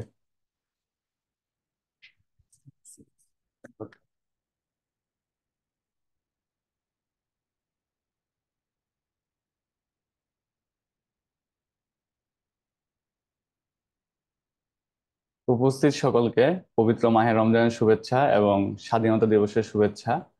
আমরা যারা এখানে উপস্থিত হয়েছি, আমাদের মূল টার্গেট হলো স্পেশাল বিসিএস। স্পেশাল বিসিএস ছাড়াও আপনারা হয়তো আগে প্রিলিমিনারি কেউ দিয়েছেন, কেউ হয়তো দেননি, বা দিলেও কেউ প্রিপারেশন নিয়ে দিয়েছেন, কেউ প্রিপারেশন ছাড়া দিয়েছেন। তো আজকে আমি আপনাদের সামনে জেনারেল পার্টটা কিভাবে আপনারা পড়া শুরু করবেন এবং কিভাবে পড়লে পড়াটা আপনাদের জন্য ইফেক্টিভ হবে, ওটা নিয়ে সরাসরি আলোচনায় চলে যাচ্ছি। স্লাইডটা। তো প্রথমেই যে কথাটা বলবো, যেহেতু এখনো ডেট দেয়নি বা সার্কুলারও দেয়নি, আমরা পড়া শুরুর ক্ষেত্রে যেই প্রতিবন্ধকতা প্রথম পাই সেটা হচ্ছে ধারাবাহিকতা। দেখি যে প্রতি পরীক্ষাতে আপনারা অনেকেই আসেন এরকম জাগ বেঁধে, অনেক মানুষই প্রিপারেশন নেওয়া শুরু করেন, বা আমরাও শুরু করতাম, কিন্তু পরে দেখা যায় যে 10 দিন, 15 দিন, 1 মাস বা 2 মাস যাওয়ার পর আমাদের আর সেই যে ইচ্ছাটা সেটা আর থাকে না। অথবা আরেকটা যেটা হয়, এখানে সিলেবাস অনেক বড়। সিলেবাস অনেক বড় হওয়ার কারণে আপনার যে কোনো জেনারেল বিসিএস এর ক্লাসগুলো দেখবেন যে 150 টপিকস অথবা 120 টপিকস এরকম। তো এত বড় সিলেবাস আপনি 1 মাস বা 2 মাস পড়ার পর এরপর নিজের কাছে আর ভালো লাগে না। এই দুইটা জিনিস যদি আপনি অ্যাভয়েড করতে পারেন, বা এই দুইটা জিনিসকে যদি আপনি আপনার ডিটারমিনেশন দ্বারা ফিক্স করে রাখতে পারেন, তাহলে আপনার ইনশাল্লাহ যে বিসিএসসি দেন বা যে পরীক্ষায় দেন, সেই পরীক্ষা আপনার সফলতা আসবে ইনশাল্লাহ। তো জেনারেল বিসিএস এবং স্পেশাল বিসিএস এর মধ্যে যে পার্থক্যটা, আমরা জানি যে জেনারেল বিসিএস এ হচ্ছে 200 নম্বর, সেখানে পুরোটাই। আর এখানে হচ্ছে আমাদের 100 নম্বরের জেনারেল পার্ট থাকে। সেই 100 নম্বরে বাংলা থাকে, ইংরেজি থাকে, গণিত, মানসিক দক্ষতা এবং বাংলাদেশ আন্তর্জাতিক। শুধু থাকে না ভূগোল, কিন্তু ভূগোলের অংশটুকু আমাদের বাংলাদেশ এবং আন্তর্জাতিকের সাথে মিলে যায়। শুধু কম্পিউটার, নৈতিকতা, মূল্যবোধ, এই অংশটুকু হচ্ছে, আর বিজ্ঞান, যে বিজ্ঞানটা আমাদের সবারই স্ট্রং জোন, সেই অংশটা বাদ দিয়ে দিয়েছে। তো এই তিনটা অংশ বাদে বাকি সবটুকুই আমাদের কিন্তু পড়তে হয়। যেহেতু কম্পিউটার, বিজ্ঞান এবং নৈতিকতা ব্যতীত বাকি সবটুকুই পড়তে হয়, সুতরাং সিলেবাসটা কিন্তু ওরকমই। আর এখানে আর একটা ব্যাপার হচ্ছে, আপনার মান বন্টনের ক্ষেত্রে একটু পার্থক্য হয়, এবং নর্মাল মান বন্টনের ক্ষেত্রেও সব নাম্বারের জন্য কিন্তু সিলেবাস সমান না। তো আপনি যখন পড়তে যাবেন, প্রথমে আপনার ডিটারমিনেশন লাগবে, দ্বিতীয় হচ্ছে আপনার ধারাবাহিকতা লাগবে, 3 হচ্ছে আপনার সিলেবাস নিয়ে বসবেন। সেই সিলেবাস নিয়ে আপনি দেখবেন যে আপনার স্ট্রং জোন কোনটা, উইক জোন কোনটা। যেমন আমাদের ম্যাক্সিমামেরই দেখা যায় যে উইক জোন থাকে ম্যাথ এবং মেন্টাল এবিলিটি, আবার অনেকে ম্যাথ খুবই ভালো পারেন। তো এটা জাস্ট একটা উদাহরণ। এরপর ইংরেজি আছে, সাহিত্য আছে, লিটারেচার আছে, বাংলাদেশ এবং আন্তর্জাতিকের বিভিন্ন ইতিহাস থেকে শুরু করে রাষ্ট্রীয় কাঠামো অনেক কিছু আছে। সবাই কিন্তু সব বিষয়ে ভালোভাবে আমরা হয়তো আগে থেকে পড়ে আসি নাই বা জ্ঞান নেই, বা অনেকের দেখা যায় যে পত্রিকা পড়ার অভ্যাস থাকে বা কারো থাকে না। কেউ হচ্ছে বিভিন্ন মুভিগুলো আমরা দেখে থাকি, বিভিন্ন যে ঐতিহাসিক মুভিগুলো আছে কেউ দেখি না, বা গল্পের বই পড়ার অভ্যাস থাকে না। তো এই জিনিসগুলো হচ্ছে ম্যান টু ম্যান বেরি করে দেয় যে হচ্ছে আমার ওই স্পেসিফিক পার্টে আমার প্রিপারেশনটা কেমন। তো আপনি পড়তে বসার পর আগে সিলেবাস নিয়ে বসবেন, আপনার কোন অংশটা আপনার জন্য ভালো নম্বর তুলতে পারেন এবং কোন অংশটা তুলতে পারেন না, সেটা আপনি আগে আইডেন্টিফাই করবেন। সেই আইডেন্টিফাই করার পর আমরা যখন পড়তে যাই, আপনি প্রতি বিষয়ে 3টা টপিকস পাবেন। এক ধরনের টপিকস পাবেন যেটা হচ্ছে আপনার আপনি ভালো পারবেন এবং পড়লে ভালো আনসার করতে পারবেন। আরেক ধরনের টপিকস পাবেন যেটা হচ্ছে আপনার ইলাবোরেটলি অনেক বিস্তারিত পড়তে হয়, তখন আপনি আনসার করতে পারবেন। আরেক ধরনের টপিকস আছে শুধু মুখস্থ অথবা আপনি পারতেছেন না। তো এই বিষয়গুলো আপনাকে আইডেন্টিফাই করতে হবে যখন আপনি যে কোনো বিষয়টাই পড়তে যান। যেমন আমরা যদি মেডিকেল পার্টের কথাও চিন্তা করি, সাপোজ আপনি যদি ফার্স্ট ইয়ার যখন অ্যানাটমি পড়তে গিয়েছেন, এমব্রিওলজি কিন্তু আমাদের প্রায় ম্যাক্সিমাম সবার কাছেই কঠিন লাগতো।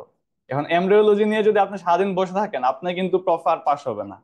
তো আপনাকে তখন আপনার নজর দিতে হবে কোথায়? ওইদিকে আমাদের এফডিওএন এর সিলেবাস ছিল অনেক বড়, থোরাক্স সিলেবাসটা মোটামুটি ছোট, কিন্তু ওখানে আবার ইম্পর্টেন্ট ভিসেরাল ডায়াফ্রাম বলেন, যাই হোক হার্ট লাং যাই ছিল, পড়া কম কিন্তু আপনার নম্বর বেশি, এবং এটা আপনি পড়লে পারেন।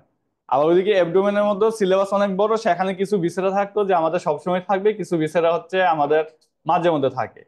তো আপনিও যখন এখানে পড়তে বসেন, আপনি সিলেবাসটা আগে দেখে নেবেন যে কোনটা আপনার এমব্রিওলজির মতো কঠিন, কোনটা থোরাক্সের মতো আপনার আউটপুটটা বেশি দিবে, আর কোনটা হচ্ছে আপনি একটু বিস্তারিত পড়লে আপনি মোটামুটি আনসার করে আসতে পারবেন। তবে কথা একটাই, সেটা হচ্ছে কোনো টপিকস আপনি বাদ দিতে পারবেন না। যদি কোনো টপিকস আপনি বাদ দেন, আপনার জন্য ওইটা কঠিন হয়ে যায়। কারণ হচ্ছে আমরা জানি বিসিএস এর স্পেশাল নির্দিষ্ট কোনো সিলেবাস নেই। আমাদের হচ্ছে পোস্ট গ্রাজুয়েশন পরীক্ষার প্রশ্নগুলো আমরা দেখতে পাই যে নর্মাল যে আমরা যে জেনেসিসের শীট গুলো আছে, সাধারণত এই শীট গুলো পড়লেই হয়ে যায়। বিসিএস এও হয়, কিন্তু কথা হচ্ছে যে নির্দিষ্ট বই আপনি বলতে পারবেন না যে এই প্রশ্নটা কেন করলো। সাপোজ আপনি বিসিএস পরীক্ষা যদি পিলিতে প্রশ্ন করে যে জেনেসিস বিসিএস কার কোথায় অবস্থিত, আপনি কি বলতে পারবেন কেন এই প্রশ্নটা করছে? কিন্তু করতে পারে, যে সাধারণ জ্ঞান হিসেবে করতে পারে। তো আপনি যখন পড়তে বসেন, আপনি কঠিন টপিকস হোক সহজ টপিকস হোক, আপনি অবশ্যই ওই টপিকসটা স্কিপ কখনোই করবেন না। এটলিস্ট ওই টপিকসের বিগত প্রশ্ন এবং হচ্ছে বিভিন্ন সরকারি চাকরির যে প্রশ্ন, ওই প্রশ্নগুলো একবার দেখবেন। আর ওই প্রশ্নগুলো দেখার পাশাপাশি এরপর যেইটা হচ্ছে আপনার স্ট্রং জোন, ওইটার একদম সব বিস্তারিত পড়ে নেবেন। আর যেটা হচ্ছে আপনি যেই টপিকস গুলো আপনার কাছে 50-50, সেই টপিকস গুলো হচ্ছে ক্লাসে যা পড়া শুধু ওটুকুই পড়বেন। তাহলে আপনি যখন পড়তে যান, প্রথমে আপনি সিলেবাস নিয়ে বসে আপনার স্ট্রং জোন উইক জোন আলাদা করবেন। তারপর বিষয়ভিত্তিক পড়তে বসার সময় এরকম 3টা ভাগে ভাগ করে নেবেন, যেটা আপনি সব পড়বেন, যেটা হচ্ছে শুধু ক্লাসের পড়া এবং বিগত প্রশ্ন পড়বেন, আর যেটা হচ্ছে শুধু বিগত প্রশ্ন পড়বেন। এখন বিগত প্রশ্ন পড়ারও দুইটা দুই ধরনের প্রশ্ন আছে। আপনি যে কোনো বই নিয়ে যদি বসেন, সাপোজ আপনি বাংলা একটা বই নিয়ে বসলেন, সেই বাংলা বইয়ে দেখবেন যে টপিক্সের শেষে হয়তো একটা বিগত প্রশ্ন আছে, সেখানে বিগত বিসিএস এর প্রশ্ন আছে যে 10 থেকে 46তম বিসিএস এর প্রশ্ন। আবার পাবেন যে কিছু সরকারি পরীক্ষার প্রশ্ন, যে বিভিন্ন মন্ত্রণালয়ে নিয়োগ পরীক্ষা হয়, যেমন আপনাদের নন ক্যাডারের মতো ওই জায়গায় বিভিন্ন নিয়োগ পরীক্ষা হয়। পাশাপাশি দেখবেন যে অন্যান্য আরো পিএসসির কিছু পরীক্ষা আছে, ওই পরীক্ষার প্রশ্ন পাবেন। এছাড়া হচ্ছে এনটিআরসি পরীক্ষা, প্রাথমিক শিক্ষক নিয়োগ পরীক্ষা বা হচ্ছে ব্যাংকের পরীক্ষার প্রশ্ন পাবেন। আপনি বিশেষ করে যে সরকারি পরীক্ষার প্রশ্নগুলো আছে, পিএসসির পরীক্ষা এবং মন্ত্রণালয়ের যে নিয়োগ পরীক্ষাগুলো হোক, সেটা 3য় গ্রেড বা 4র্থ গ্রেড, ওইটা আপনি চিন্তা করতে হবে না। কারণ প্রশ্নকর্তা কিন্তু ঘুরে ফিরে এক সাররাই থাকে, ওই প্রশ্নগুলো সলভ করবেন। আদার যে আরো প্রশ্নগুলো পাবেন ওইগুলো আপনি স্কিপ করে যাবেন। এভাবে প্রতিটা টপিকস হচ্ছে আপনি পড়ে যাবেন। আর প্রিপারেশন নিয়ে রাখলে আপনার পরীক্ষা যখনই আসুক, আপনার পরীক্ষার 1 মাস বা 2 মাস আগে যারা রিভিশন দিবে আর যে হচ্ছে পরীক্ষার ডেট দেওয়ার পরে পড়া শুরু করবে, দুইজনের প্রিপারেশন কখনোই এক হবে না। এটা আপনিও বুঝেন। তো হুম হচ্ছে হুম প্রিপারেশনটুকু আপনারা হচ্ছে সবাই নিয়ে রাখবেন। এরপর আমি বলবো যে বায়ারাও যেটা বললো, এটলিস্ট আপনি 47 এবং আরেকটা পরীক্ষা হচ্ছে নন ক্যাডার, আমি ওইগুলো নিয়ে বলতেছি না, ধরেন আপনি হচ্ছে শুধু স্পেশাল বিসিএস নিয়ে আপনার টার্গেট, তবে অবশ্যই আপনি 47ও অ্যাটেন্ড করবেন, নন ক্যাডারও অ্যাটেন্ড করবেন। কিভাবে অ্যাটেন্ড করবেন? ধরেন আপনি 47 ও আপনি সিরিয়াসলি দিবেন না, নন ক্যাডারও আপনি জব করবেন না, কিন্তু আপনি এটলিস্ট 3টা বিষয় সাপোজ টার্গেট নেন, যে আমি এই 3টা বিষয় আমি 47-এর এই জুনের আগে শেষ করব, তাহলে কিন্তু আপনি এই পড়াটা হয়ে যাবে। এবং এই তিনটা বিষয় আপনি যখন মূল পরীক্ষায় যাবেন তখন দেখবেন যে আসলে আপনার পড়ার ইনপুট এবং আউটপুটের রেশিও, তখনই বুঝতে পারবেন যে আপনি কোন ট্র্যাকে আছেন। এক, এরপর হচ্ছে আবার পরবর্তীতে আবার দুটা বা তিনটা বিষয় টার্গেট করবেন। ওইটা হচ্ছে নন ক্যাডার পরীক্ষার আগে শেষ করবেন, যদি নন ক্যাডারটা সাধারণত আগে হওয়ারই কথা। তো তখন হচ্ছে আপনি দেখবেন যে ওই তিনটা বিষয় আউটপুট চিন্তা করবেন। আর আপনি যাই বলেন, মূল পরীক্ষা অ্যাটেন্ড করে আপনার হচ্ছে প্রিপারেশন যাচাই করা আর এভাবে যাচাই করার মধ্যে কিন্তু পার্থক্য আছে। তো এর জন্য আপনি এভাবে অল্প অল্প টার্গেট করে পড়া আর একসাথে 10টা বিষয় পড়তে বসার মধ্যে পার্থক্য। মানে হচ্ছে দেখা যায় যে অনেকে হাল ধরে রাখতে পারেন না। তো এই জন্য আমি বলবো যে এইভাবেও টার্গেট করতে পারেন, এটা আমার একটা ট্রিক্স, এটা এক একজনের পার্সোনাল মতামত ভিন্ন। চলো একটু সিলেবাস নিয়ে কিছুক্ষণ কথা বলবো। আমাদের যে স্পেশাল বিসিএস সেখানে হচ্ছে বাংলা থাকে 20, আর হচ্ছে জেনারেল বিসিএস এ থাকে হচ্ছে 30।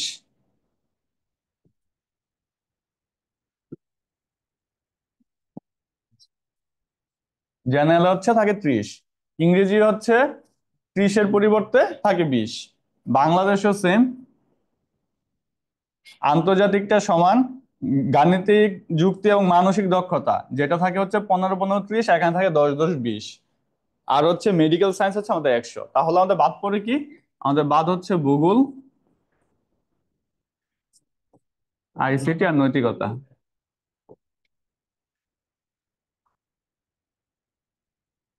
কিন্তু আপনার ভূগোল টুগোল আবার দেখা যায় যে ঠিকই আপনার বাংলাদেশ আন্তর্জাতিকের সাথে পড়তে হয়। এজন্য হচ্ছে যখনই আপনি প্রিপারেশন নেন, আপনার প্রিপারেশনটা কিন্তু আসলে আমাদের জেনারেল বিসিএস এর মতো করেই নিতে হয়। এই জন্য একটু সময় নিয়ে প্রিপারেশনটা নিতে পারলে আপনার জন্য সফলতা হারটা বেশি থাকে। এবার যদি বাংলা সিলেবাস নিয়ে আমরা চিন্তা করি, বাংলাতে হচ্ছে আমাদের সাহিত্যে হচ্ছে 5, অপরদিকে আমাদের বাংলা ব্যাকরণ হচ্ছে 15। তো বাংলা সাহিত্য যেখানে জেনারেল বিসিএস এ থাকে 20, সেখানে এটা হচ্ছে শুধুমাত্র 5। কিন্তু এই 5 হলো আপনি যদি এটা স্কিপ করেন, ধরেন আমরা জানি যখন আপনার মেডিকেল ভর্তি পরীক্ষা দিয়েছেন, তো কেউ হয়তো 66.50 পেয়ে চান্স পেয়েছে, ওইদিকে আপনি হচ্ছে পেলেন 66.25। আপনি দেখবেন যে আপনার সিরিয়াল এখানে 4-5 হাজার জন পিছিয়ে গেছে। এরকম হয় না? এরকম হয়েছে যখন আমরা ভর্তি পরীক্ষা দিয়েছি বা পোস্ট গ্রাজুয়েশন পরীক্ষা এফসিপিএস এ দেখা যায় যে 0.4 এর জন্য আমাদের চান্স হয় না। তো এখানে 5 নম্বর হলো, এই 5 নম্বর অনেক কিছু কমন জায়গা আছে, যে কমন জায়গাগুলো আমাদের অবশ্যই সবসময় প্রশ্ন থাকে। যেমন হচ্ছে প্রাচীন যুগের হচ্ছে চর্যাপদ, চর্যাপদ থেকে আপনি প্রশ্ন পাবেন। মধ্যযুগের পড়াও একটু কম, মধ্যযুগের হচ্ছে যে মঙ্গল কাব্য, অন্নদা মঙ্গল, মনসা মঙ্গল, এগুলো থেকেও কিন্তু রেগুলার প্রশ্ন থাকে, এই এই প্রশ্নটুকু পাবেন। এরপর বিভিন্ন সাহিত্য রয়েছে, যে কোন সাহিত্য কত সালে প্রকাশিত হয়, কোন পত্রিকার সম্পাদক কে ছিল, এই যে ছোট 1 পৃষ্ঠা বা 2 পৃষ্ঠার পড়া, ওই পড়াটাও যদি আপনি একটু পড়ে নেন, তাহলেও কিন্তু আপনি দেখবেন যে ইনপুট কম আউটপুটটা বেশি পাচ্ছেন।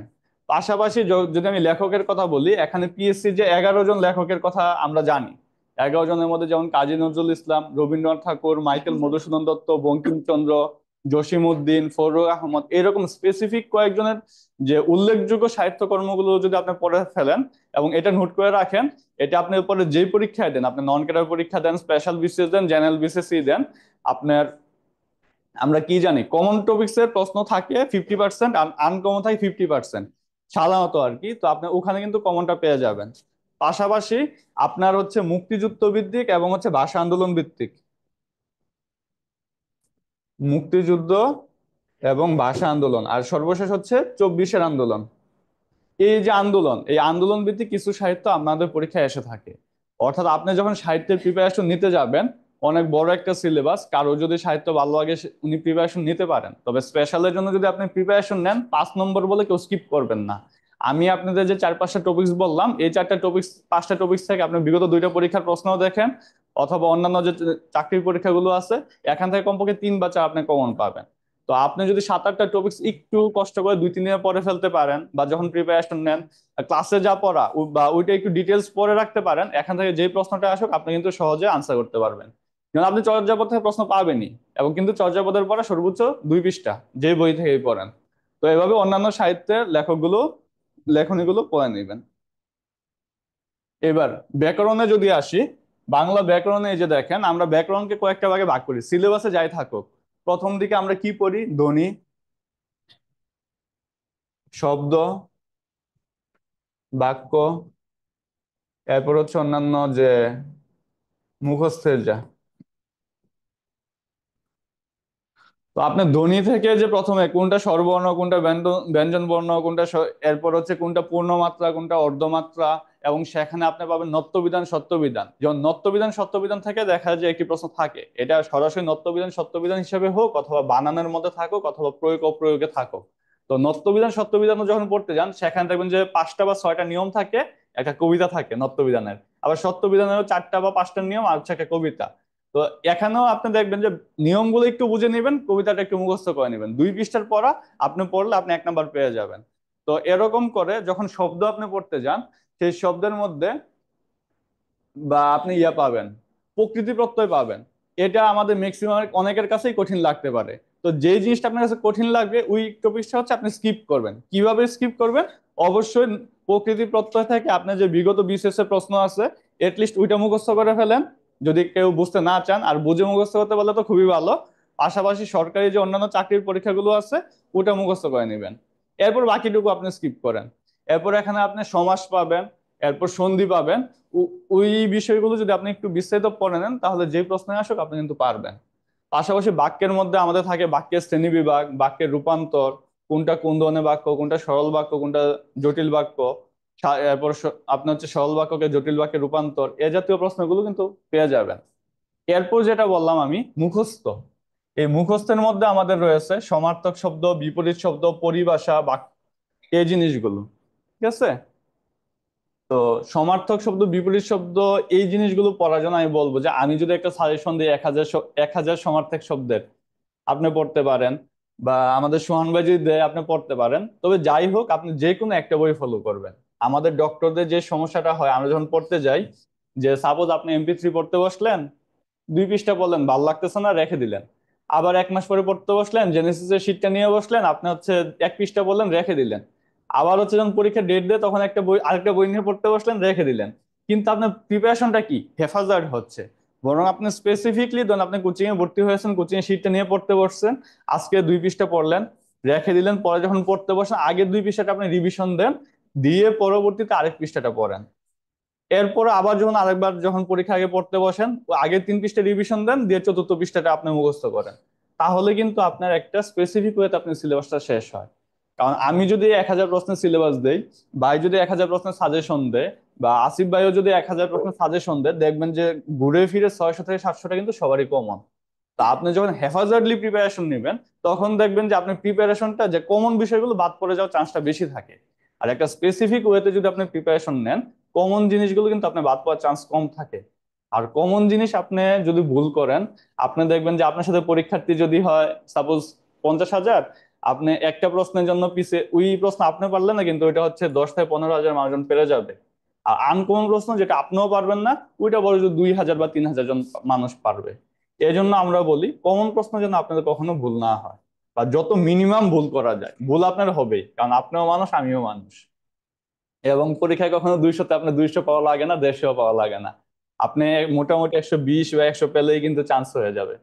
তো আপনার টার্গেট থাকবে যে আমি যেটা বললাম শুরুর বিষয়গুলো এবার বুঝে পড়বেন, তারপরে মুখস্থের বিষয়গুলো আপনি যে কোনো একটা স্পেসিফিক শীট বা বই থেকে পড়বেন। আর পাশাপাশি কিছু জিনিস থাকে যেমন প্রয়োগ অপ্রয়োগ, বানান, এরপর হচ্ছে এই জিনিসগুলো হচ্ছে আপনি যখন ক্লাসে আসবেন তখন ক্লাস আপনাকে বুঝিয়ে দিবে, বা ইউটিউবে প্রচুর ভিডিও পাওয়া যায়, ওই ইউটিউবের ভিডিও থেকে আপনি জিনিসগুলো বুঝে নিলে আপনার ভুল হবে না, কারণ এগুলো সরাসরি আসলে মুখস্থ করে পারা যায় না। এই হচ্ছে আমাদের বাংলা নিয়ে কথাবার্তা। আর বাংলা যদি আপনি এভাবে প্রিপারেশন নিতে পারেন, আশা করি বাংলায় 20-এ 10, 15 বা আরো বেশিও তুলতে পারবেন। এরপর যদি আসি আমরা ইংরেজির কথা আসি, ইংরেজিতে হচ্ছে আমাদের লিটারেচার, লিটারেচার হচ্ছে 5, আর হচ্ছে আমাদের গ্রামার হচ্ছে 15। তো ইংরেজির প্রিপারেশন একটা বাংলার মতো আমি বলবো, যে আপনি ইংরেজির ক্ষেত্রে আমি বলবো আপনি যে কোনো একটা স্পেসিফিক বই নিয়ে নেবেন, এটা হোক শীট বা যে কোনো স্যারের সাজেশন অথবা যে কোনো একটা বাজারের বই। কারণ আপনি ভয়েস ন্যারেশন, ট্রান্সফরমেশন, এই জিনিসগুলো আপনি যে কোনো একটা বই থেকে ওই স্যারের বা ওই বইয়ের সব রোজগুলো পড়ে নেবেন। আপনি ট্রান্সফরমেশন ধরেন শীট থেকে অর্ধেক পড়লেন, বই থেকে অর্ধেক পড়লেন, পরে দেখবেন যে আপনার সবগুলো রোজ কভার করা হবে না। বরং একটা স্পেসিফিক বই পড়েন, ওইটা থেকেই প্র্যাকটিস করেন। তাহলে দেখবেন যে আপনি ইংরেজি যে ওই বাংলা ব্যাকরণের মতো অংশ, voice, narration, transformation, right from verb, এই জিনিসগুলো আপনি হচ্ছে বা এরকম যে আদার যে গ্রামারের রুলস এর বিষয়গুলো, সেই বিষয়গুলো হচ্ছে আপনি একটা স্পেসিফিক বই থেকে পড়বেন। এবং এটা বা আমি তো এমনও বলি, বা আমারও এরকম দু একটা বই ছিল যে আপনি স্কুলে যে বইটা পড়েছেন, কেউ হয়তো অ্যাডভান্স পড়ছেন, কেউ কোনো গাইড বই পড়ছেন, ওইটা যদি থেকে থাকে ওইটাই পড়েন, কারণ ওইটা আপনার আউটপুটটা বেশি দিবে। আপনার ভাই হচ্ছে বেশি জ্ঞানের দরকার নাই, আপনার হচ্ছে আউটপুট দরকার। পরীক্ষা আপনার ইনপুট পাশাপাশি আউটপুট দরকার, কারণ আপনার আরো অনেক কাজ আছে, কেউ ডিউটি নিয়ে ব্যস্ত, কেউ হচ্ছে চাকরি বা অন্যান্য জিনিস নিয়ে ব্যস্ত আছেন। তো এই জিনিসগুলো আপনি নিয়মটা পড়ে নেবেন। তারপর ইংলিশে আমাদের একটা বড় একটা নাম্বার থাকে পার্টস অফ স্পিচ, যেটা হয়তো আমরা অনেকে স্কিপ করে যাই। দেখা যায় যে আপনি ইংলিশ গ্রামার আমাদের স্পেশালে 15-তে বা জেনারেল বিসিএস ও 5 থেকে 8 নম্বর থাকে পার্টস অফ স্পিচ থেকে, যে পার্টস অফ স্পিচের নিচের কোনটা নাউন সেভাবে আসে, বা কারেকশন হিসেবে পার্টস অফ স্পিচ থাকে, নাম্বার জেন্ডার হিসেবেও থাকে, এরপর রাইট ফ্রম ভার্ব হিসেবেও থাকে, এরপর প্রিপোজিশন হিসেবেও থাকে। আপনি যদি পার্টস অফ স্পিচটা যদি একটু ভালো করে পড়েন, তাহলে হচ্ছে আপনি 5 থেকে 8 নম্বর কিন্তু কমন পাবেন।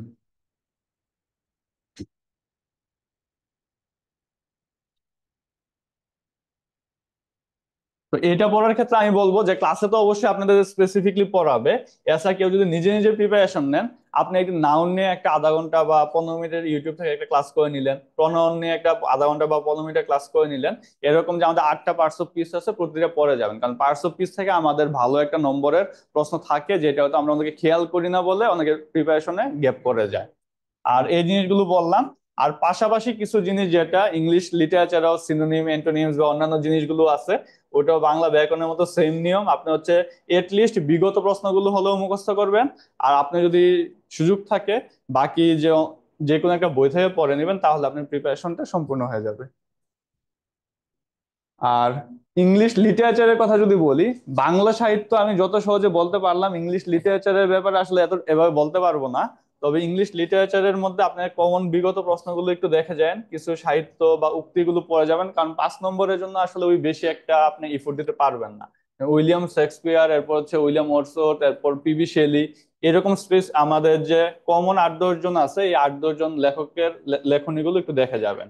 আর কিছু কমন উক্তি আছে, সেগুলো দেখে গেলেই। আর হচ্ছে যুগ বিভাগ থেকে একটা থাকে যে নিচের কোনটা, যে 1700 সাল থেকে শুরু হয়েছে কোন যুগ, অথবা এই যুগের হচ্ছে উল্লেখযোগ্য কবিকে, বা এই যুগের একমাত্র মহিলা কবিকে, এ জাতীয় প্রশ্নগুলো থাকে, বা রোমান্টিক যুগে এন্টি রোমান্টিক কবিকে।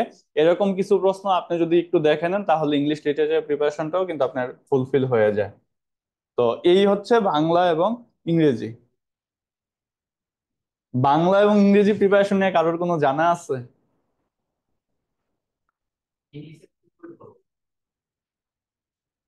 ইংলিশ আমি তো বললামই, যদি আপনার স্কুল বা কলেজে যে বইটা পড়েছেন গ্রামারের জন্য, ওই বইটা যদি আপনার থেকে থাকে, ওই বইটা থেকে আগে একবার রিভিশন দিয়ে নেন।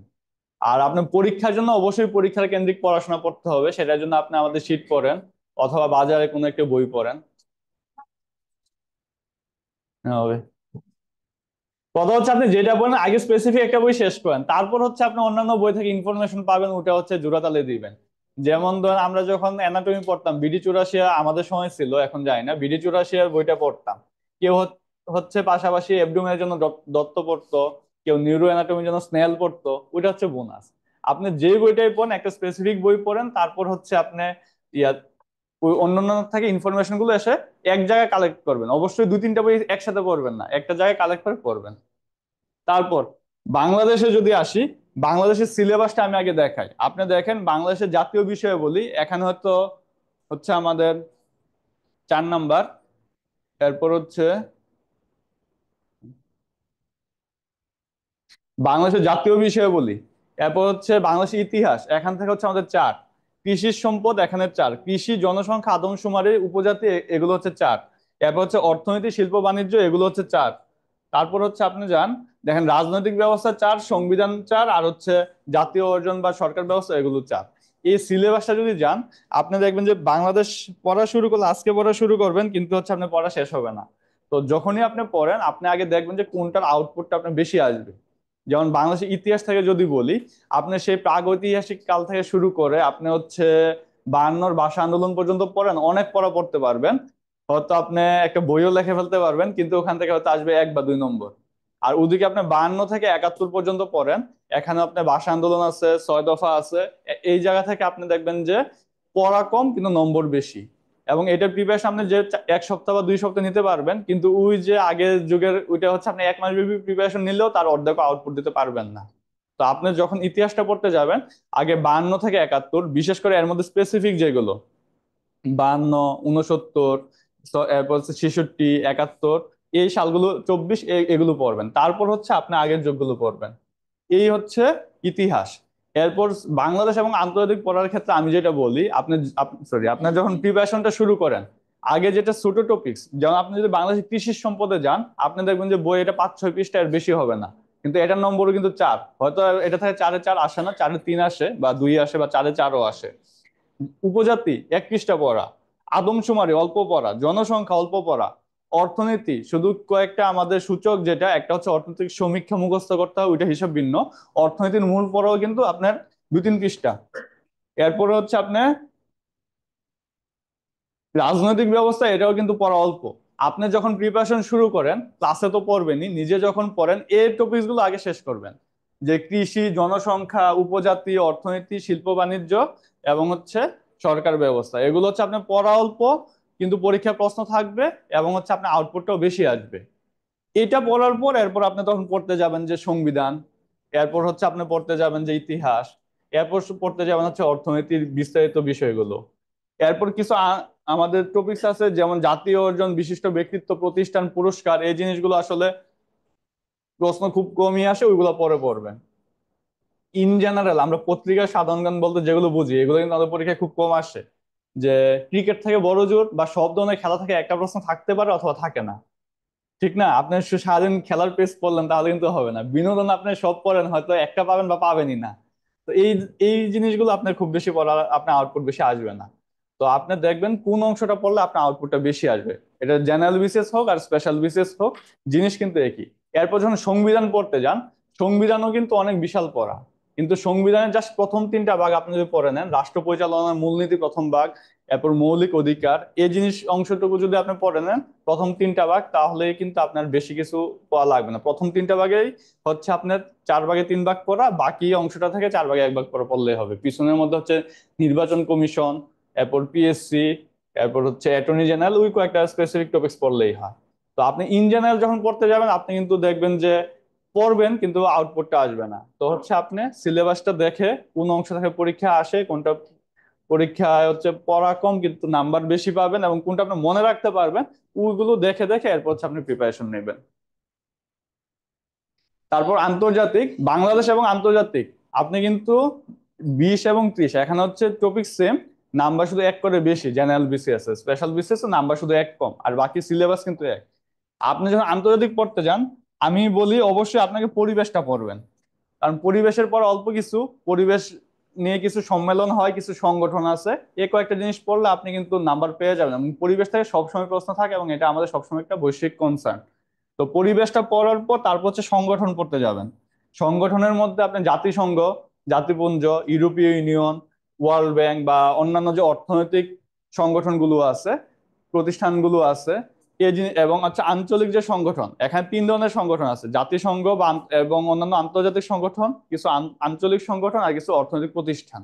আপনি এগুলো একটু স্পেসিফিক বলতে, এগুলোর কে মহাসচিব কে, বা মূল যে প্রতিষ্ঠান প্রধান ওনার নাম কি, সদর দপ্তর কোথায় অবস্থিত, কত সালে, বা স্পেসিফিক কিছু, এই কয়েকটা জিনিস একটু দেখে নেবেন, আর জাতিসংঘটা একটু ডিটেলস পড়বেন। আর পরিবেশগত ইস্যু পড়লে আপনি দেখবেন যে আপনি ফুল প্রিপারেশন নিয়ে যত কমন পাবেন, নম্বর হতো 20, কিন্তু হচ্ছে ফুল প্রিপারেশন নিয়ে যত কমন পাবেন, এই 2টা টপিক্স থেকে আপনি তা কমন পেয়ে যাবেন। এরপর হচ্ছে আপনি বাকি টপিকস গুলো পড়বেন। যেমন ভূ রাজনীতি অবশ্যই পড়তে হবে, এবং ভূ রাজনৈতিক ব্যাপারগুলো আমাদের যে একটু আগে বলে গেল, মারুফ ভাই বলে গেল, যে বর্তমান যে ইস্যু সংক্রান্ত, যেমন ইউক্রেন, যেমন কয়েকদিন আগে কোন বিশ্লেষণ একটা আসছিল, রাশিয়া ইউক্রেনকে বিভক্ত করে কোন সেতু বা ওইটা। তো হচ্ছে ওইটা কেন আসছে, কারণ ইউক্রেনের যুদ্ধ চলতেছে বর্তমানে, মধ্যপ্রাচ্য নিয়ে একটা বৈশ্বিক চলতেছে। তো এরকম যে কোন সময় কি চলতেছে ওইটা দেখে এই জন্য আপনার পত্রিকা পড়তে হবে, কিন্তু ওইটা হচ্ছে আপনার তো পড়বেনই। মূল প্রিপারেশন নেওয়ার পর এরপর হচ্ছে আপনার ভূ রাজনীতির পরিবেশ, ওইটা হচ্ছে বই থেকে পড়ে নেবেন এবং ইতিহাসটা পড়ে নেবেন। পাশাপাশি আন্তর্জাতিক ক্ষমতা সম্পর্ক এখানে কিছু বিভিন্ন চুক্তি থাকে, অর্থনৈতিক চুক্তি থাকে, কিছু সামরিক চুক্তি থাকে, এই চুক্তিগুলো একটু পড়ে নেবেন। চুক্তিগুলো পড়লে দেখবেন যে আপনার মোটামুটি আন্তর্জাতিকের অর্ধেক পড়া কমন হয়ে যায়। এরপর হচ্ছে আপনি দেশভিত্তিক পড়াশোনা করবেন, যে নিচের কোনটি দক্ষিণ এশিয়ার রাষ্ট্র, নিচের কোনটি হচ্ছে ভূমধ্যসাগর তীরে অবস্থিত, নিচের কোনটি হচ্ছে ইউরোপীয় ইউনিয়নের অন্তর্ভুক্ত, অন্যান্য বিষয়গুলো এভাবে পড়লে আপনার আন্তর্জাতিক পড়াটা হয়ে যায়। আর এরপর আসি আমরা হচ্ছে আমাদের শেষ টপিক, গণিত এবং মানসিক দক্ষতা। মানসিক দক্ষতা খুবই সহজ, কিন্তু যদি আপনি একটু প্র্যাকটিস করতে হয়। আমরা দেখা যায় ফুল ম্যাথে প্রিপারেশন নিতে গিয়ে মানসিক দক্ষতার প্রিপারেশন অনেকে নেই না। মানসিক দক্ষতার কিছু স্পেসিফিক প্রশ্ন থাকে, যেমন হচ্ছে আয়নার প্রতিবিম্ব, অথবা থাকে হচ্ছে পানিতে প্রতিবিম্ব কি। এরপর হচ্ছে আপনার থাকে, আমি একটু মানসিক দক্ষতা আগে বলে নিই, যে আয়নার প্রতিবিম্ব এবং পানিতে প্রতিবিম্ব, প্রতিবিম্ব বা ঘড়ির কাঁটাতে কয়টা বাজে বা কত ডিগ্রি, এই জিনিসগুলো থেকে কিন্তু প্রশ্ন থাকে।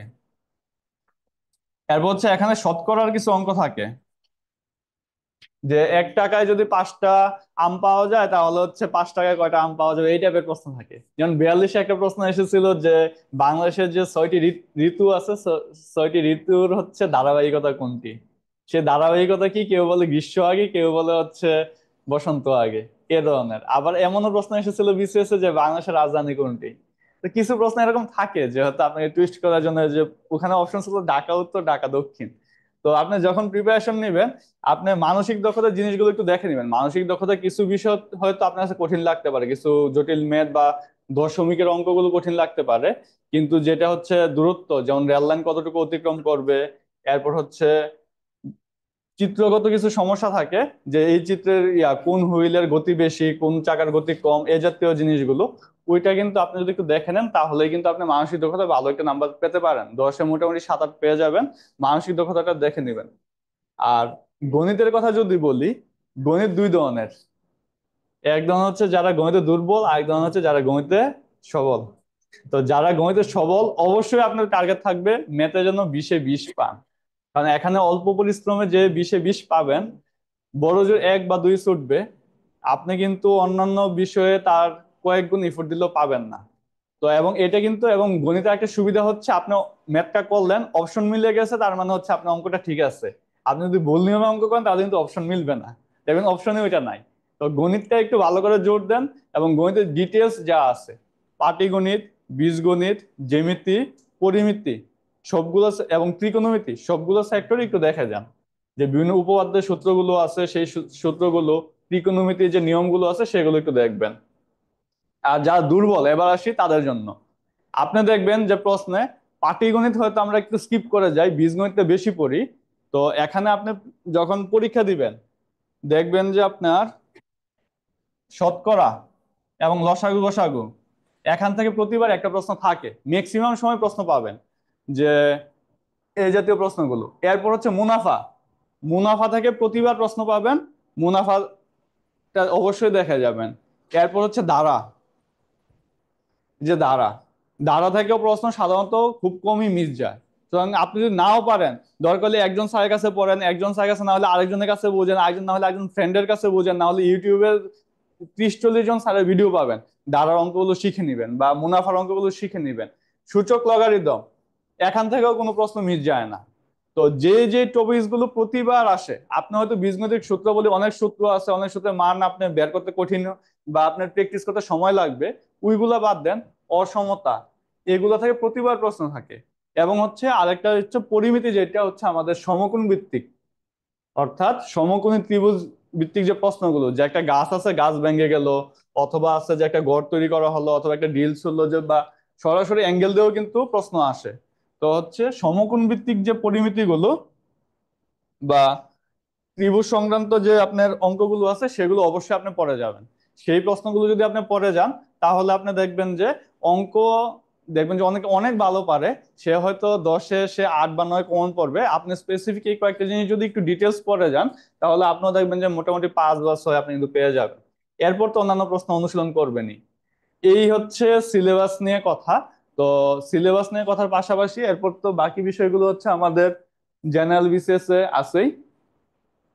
তো আমি যেটা বলবো, আপনি পড়া শুরু করেন, অবশ্যই পড়াটা যেন ধারাবাহিক হয়। আপনি চাকরি করেন ঠিক আছে, দেখা যায় যে 2 দিন পড়তেছেন, 4 দিন পড়তেছেন না, আবার 2 দিন পড়তেছেন, তাহলে হচ্ছে আপনি কিন্তু প্রিপারেশন দেখবেন যে শেষে কোনো আউটপুট থাকতেছে না। আপনি প্রিপারেশনটা রেগুলার যদি নিয়ে যান, তাহলে আপনি দেখবেন যে এক সময় যখনই পরীক্ষা হোক, যে পরীক্ষাই হোক, তখন দেখবেন যে আপনার পড়াগুলো মাথায় বারবার আসতেছে।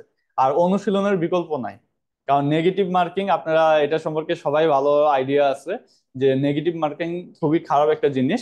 তো আপনি যত প্র্যাকটিস করবেন তত নেগেটিভ মার্কিং কমবে, এবং আপনি দেখতে পাবেন যে ওই টপিক থেকে আপনার আউটপুটটা কেমন আসতেছে। এই হচ্ছে আজকে কথা। তো আমাদের মেডিকেল পার্ট নিয়ে আমাদের সোহান ভাই বলবেন। তো জেনারেল পার্ট নিয়ে কারোর আর কিছু জানার আছে?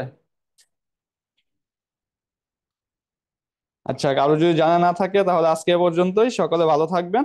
আর আরেকটা জিনিস হচ্ছে জব সলিউশন নিয়ে আপনারা অনেকে প্রশ্ন করে থাকেন, বা বিগত প্রশ্ন ব্যাংক নিয়ে। আমি বলবো যে বিগত শুধু বিসিএস এর প্রশ্ন ব্যাংকটা কিনবেন।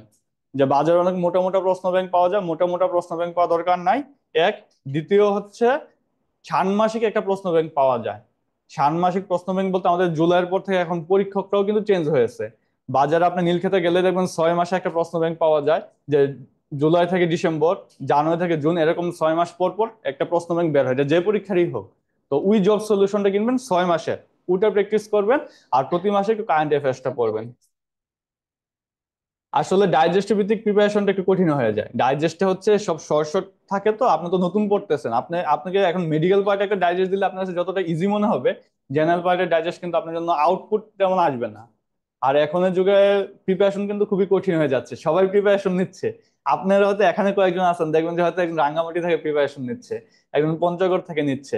এখন সবাই যেহেতু প্রিপারেশন নিচ্ছে, এবং আরেকটা ব্যাপার হচ্ছে যেটা এখন আমি দেখতেছি, যে ইন্টার্ন থাকাকালীন বা হচ্ছে ওই এমবিবিএস থাকাকালীন অনেকে পার্ট ওয়ানে কোচিং পর্যন্ত করে ফেলতেছে। এখন দেখবেন যে পাশ করার পরপরই পার্ট ওয়ান হয়ে যাচ্ছে অনেক বেশি। তার মানে যুগের সাথে সবাই অ্যাডভান্স হচ্ছে। তো বর্তমানে ডাইজেস্ট করে আসলে পাশ করা খুবই কঠিন, এবং আউটপুট ওইটা যাই হোক, আপনার আউটপুট দেওয়াটা কঠিন হয়ে যায়। তবে আপনি যদি পড়তে পারেন কোনো আপত্তি নাই, তবে একটু ইলেভেন্টলি পড়লেই হয়। নন ক্যাডারের জন্য সিলেবাস কি পড়ায় কি, প্রিপারেশন সেম। আপনি বিএসএমএম এর পরীক্ষা বলেন, ওখানেও কিন্তু সিলেবাস প্রায় একই রকম। অথবা আপনি নন ক্যাডারের পরীক্ষা বলেন, জেনারেল বিসিএস হয়তো শুধু মেডিকেল পার্টটা থাকে না, স্পেশাল বিসিএস একই। তো আজকে এই পর্যন্তই, ভালো থাকবেন সকলে। আসসালামু আলাইকুম।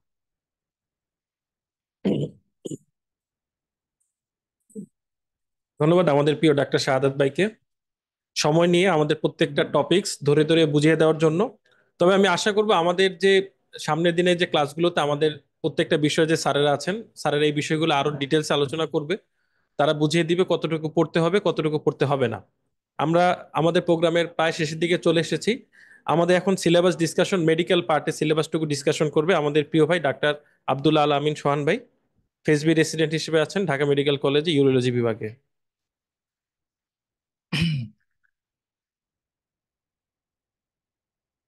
ধন্যবাদ আসিফ আবেদিন ভাইকে আমাকে সুযোগ করে দেওয়ার জন্য। আমরা মেডিকেল পার্ট আলোচনা করার পূর্বেই একটু বলে নেই, স্পেশাল আপনাদের যে নন ক্যাডারের যে সিলেবাসটা এবং আপনার যে স্পেশাল বিসিএস এর যে সিলেবাসটা, এটা হচ্ছে সেম, খুব বেশি পার্থক্য নাই। স্পেশাল নন ক্যাডারের ভিতরে আপনার থাকবে বাংলা 20 মার্কস, তারপরে হচ্ছে ইংলিশ 20 মার্কস, এবং হচ্ছে আপনার সাধারণ জ্ঞান। সাধারণ জ্ঞান বলতে আন্তর্জাতিক বিষয়গুলি এবং বাংলাদেশ বিষয়গুলি, এর সাথে কিছু ভূগোল এবং কিছু বিজ্ঞানও যোগ হবে। এটা মিলে 20 মার্কস, ঠিক আছে, যেটা আপনার স্পেশাল বিসিএস এর মধ্যে আছে। স্পেশাল বিসিএস এ এক্সট্রা আছে ম্যাথ এবং মেন্টাল এবিলিটি, বুঝতে পারছেন? আর আছে মেডিকেল পোর্শন। মেডিকেল পোর্শন আছে 40 মার্কস ওখানে নন ক্যাডারে, আর এখানে হচ্ছে 100 মার্কস। আর মেডিকেল পোর্শন কি সিলেবাস দিছে? নন ক্যাডারে সিলেবাস নাই। পিএসসির আন্ডারে যত পরীক্ষা হয়েছে আপনার হচ্ছে স্পেশাল বিসিএস বলেন 39, 42, এবং হচ্ছে আপনার বিসিএস এর যে রিটেন পরীক্ষা হয়, রিটেন সবগুলোর সিলেবাসই একই সিলেবাস, যেটার আলোকে আমরা আমাদের যে বইটা বের করছি বিপিএসসি, এই জন্য এই বইয়ের নাম দেওয়া হয়েছে বিপিএসসি সিলেবাস সলভ বই, যেটা ওভারঅল সবকিছু কাভার করবে, বুঝতে পারছেন? তো এই হলো, তাহলে 100 মার্কস আর 40 মার্কস হলো ওখান থেকে, মানে মেডিকেল পোর্শন থেকে। তো আমরা মেডিকেল পোর্শনের সিলেবাসটা একটু দেখাই আপনাদেরকে। খুব সংক্ষেপে আমরা দেখাবো, ইফতারের টাইম হয়ে গেছে, আসলে আমরা দুঃখিত, অনেক লেন্দি হয়ে যাচ্ছে, তারপরে আমরা এগুলো প্রয়োজন বিধায় আমরা আলোচনা করতে যাচ্ছি। ঠিক আছে, এই কোন দিকে গেল?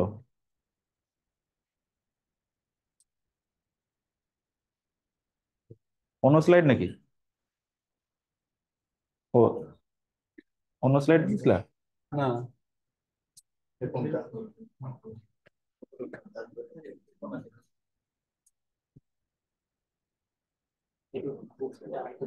হুম,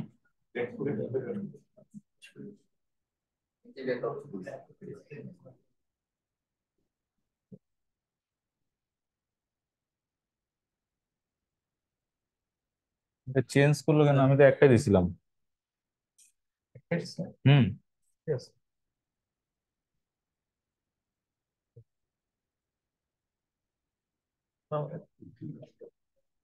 কোনটা? এই যে চ্যানেলটা। আচ্ছা, দাও দাও দাও। আমি তো একটাই দিছিলাম, আবার আলাদা করছো কেন?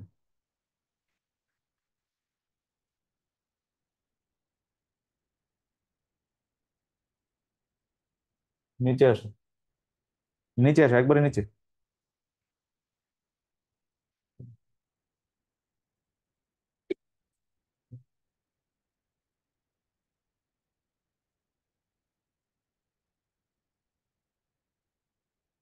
সরি, মেডিকেল পার্টে আপনাদের কি আছে? Anatomy, physiology, pathology. এই প্যাথোলজির মধ্যে কিন্তু মাইক্রোবায়োলজি ইনক্লুডেড। বুঝতে পারছেন? আপনারা যদি বলেন যে মাইক্রোবায়োলজি কই, নাই। ফিজিওলজির মধ্যে বায়োকেমিস্ট্রি ইনক্লুডেড, বুঝা গেল? আপনার হচ্ছে মেটাবলিজমের যে চ্যাপ্টারটা, এবং হচ্ছে ভিটামিনস, মিনারেলস, বডি ফ্লুইড, এটা কিন্তু ফিজিওলজির মধ্যে ইনক্লুডেড। বুঝা গেল? মেডিসিনের 25 মার্কস, এইটা সবচেয়ে বেশি ইম্পর্টেন্ট আপনাদের জন্য। এই 25 মার্কস আসলে আরো বেশি কভার করে। 45 থেকে 40 মানে নাম্বার এই মেডিসিন পোর্শন থেকে আসবে। বুঝা গেল? তাহলে আমরা একটু সিলেবাসটা এক ঝলক দেখি। এই যে ফিজিওলজি সবই আছে আপনাদের, আলোচনার কিছু নাই। Physiology, basic tissue, blood and circulatory system, ঠিক আছে, রেসপিরেটরি সিস্টেম, যেটা আমরা পড়াবো। আমরা কিভাবে পড়াবো আমরা ইনক্লুড করতেছি। এরপরে হচ্ছে জিআইটি থেকে আসবে, জিআইটি ফিজিওলজি, ডাইজেশন, এটাই হচ্ছে সিলেবাস।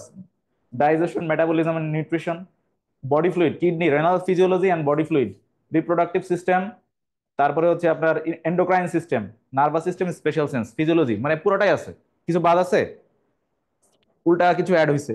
এরপরে আসেন অ্যানাটমি থেকে আপনার ওইভাবে নাই, ওইভাবে নাই, মানে আমরা কিন্তু আপনাদেরকে পড়াবো থোরাক্স থেকে শুরু করে, থোরাক্স, অ্যাবডোমেন, তারপরে হচ্ছে নার্ভাস সিস্টেম, মানে neuro anatomy, head neck surgery, head neck anatomy, এরপরে হচ্ছে আপনার হিস্টোলজি, এমব্রায়োলজি, এইভাবে কিন্তু আপনাদেরকে কাভার করব। কিন্তু সিলেবাসে এইভাবে খুব একটু হ্যাপাজার্ড আছে। এখন আপনারা একটু বলে রাখা ভালো, সিলেবাসের বইয়ে, সিলেবাসে যেভাবে আছে টপিকগুলো একটু হ্যাপাজার্ড করে দেওয়া। প্রত্যেক অনেক টপিকে আছে, সব টপিকে আছে, কিন্তু কোশ্চেন করবে কোথা থেকে? কোশ্চেন করবে কোথা থেকে? বই থেকে করবে। সিলেবাস ধরে ধরে যে কোশ্চেন গুলো করবে বিষয়টা এটা না, তারা এক নজরে সিলেবাসটা দেখবে, তারপরে আপনার কোশ্চেন করবে। তাহলে বই থেকে কোশ্চেন করবে। সুতরাং আমরা আপনাদের লেকচারটাও সাজিয়েছি সেইভাবেই, ঠিক যেভাবে আপনার রেসিডেন্সি পার্ট 1 মানে কাভার করা হয়, আপনাদের স্পেশাল বিসিএস এর জন্য আমরা সেভাবেই কাভার করবো ইনশাল্লাহ। তো ওভারঅল এই সবই আছে আপনার অ্যানাটমির ভিতরে, যেগুলো বললাম, যে চ্যাপ্টার গুলো বললাম। এরপরে আসেন একটু ফ্যালাসি আছে হচ্ছে মেডিসিন। মেডিসিন বলতে পুরো ডেভিডসন পুরোটাই, এইখানে অনেক ভাগ আছে, এত কিছু দেখার দরকার নেই, ডেভিডসন পুরোটাই আছে। আমরা আমাদের আপনাদের জন্য যে লেকচার বা কোর্স প্ল্যান সাজিয়েছি সেটা পুরো ডেভিডসন দিয়ে দেওয়া হয়েছে। এরপরে দেখেন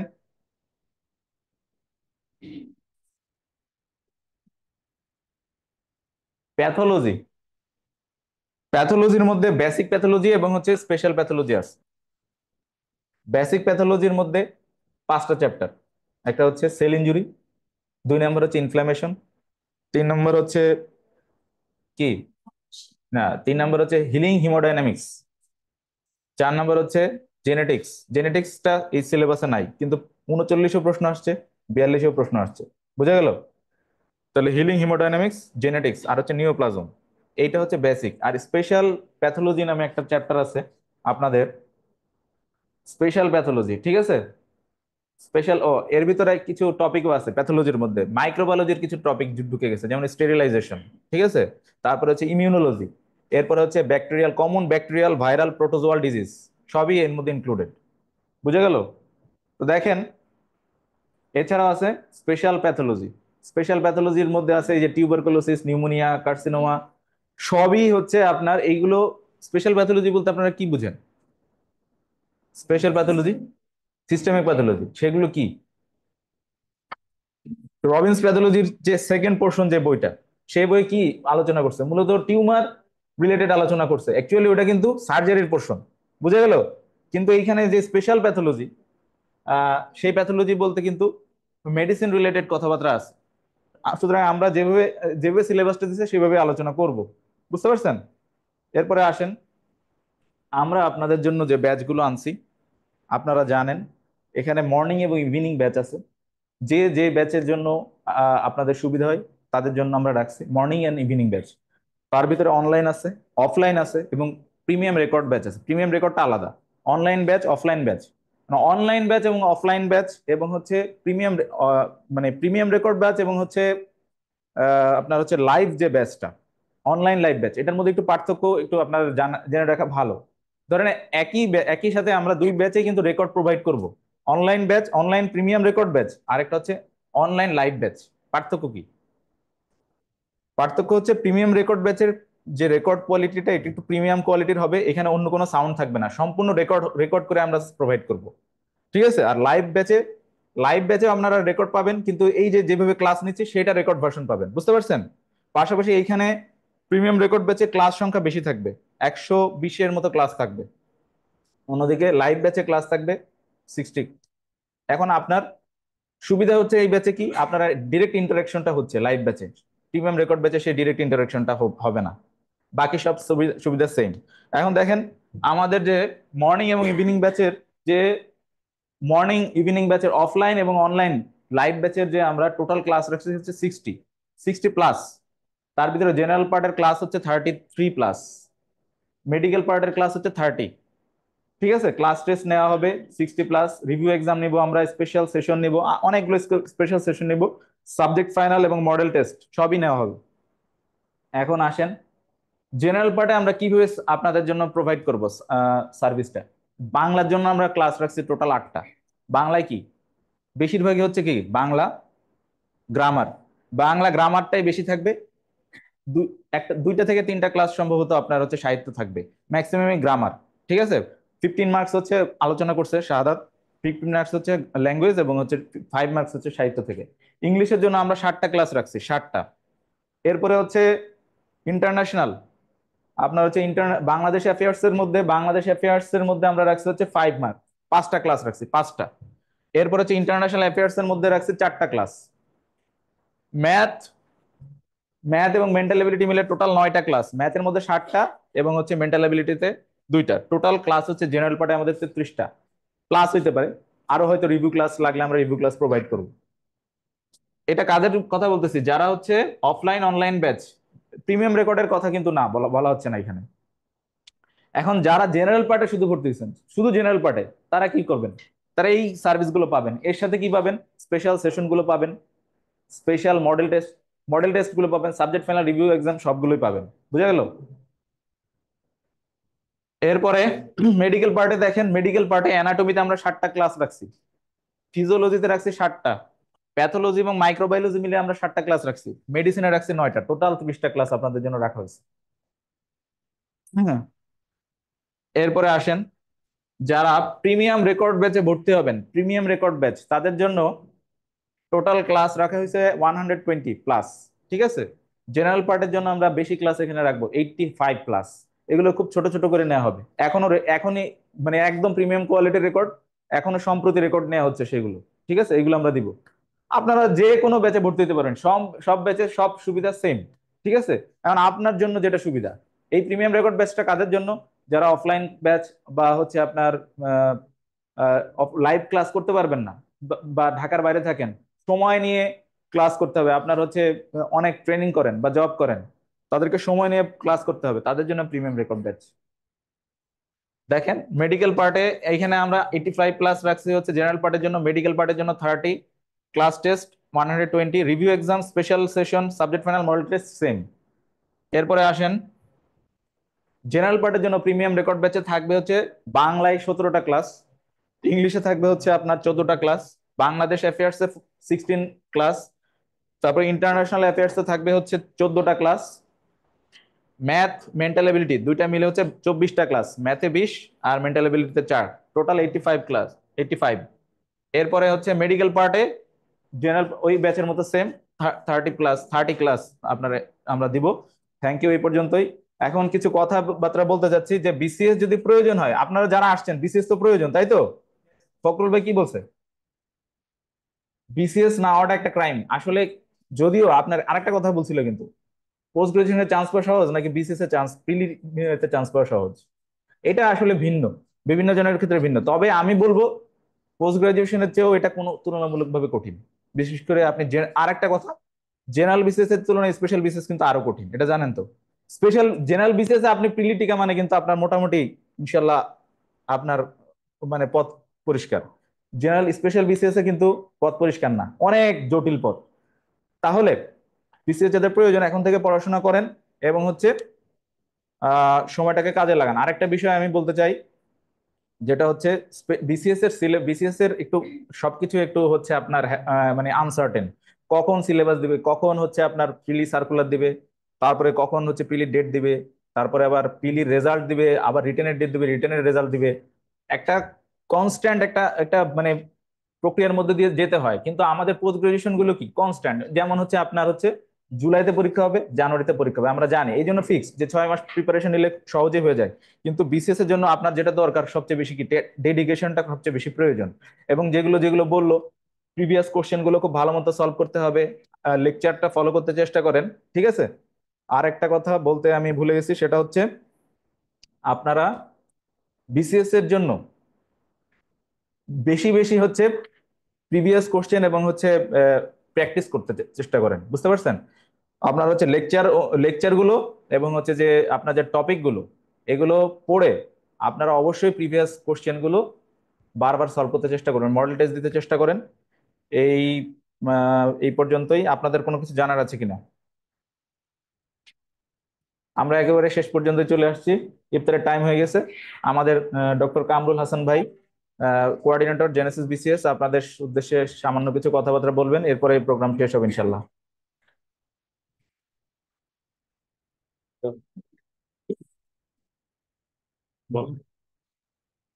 ধন্যবাদ। আসলে সিলেবাসটুকু আপনারা দেখলেন, আসলে আমরা কিভাবে আমাদের ক্লাস পরিকল্পনা সাজিয়েছি, যেভাবে আসলে আপনারা আপনারা আগামী 4 মাস কিংবা 6 মাস ব্যাপী ক্লাস করবেন।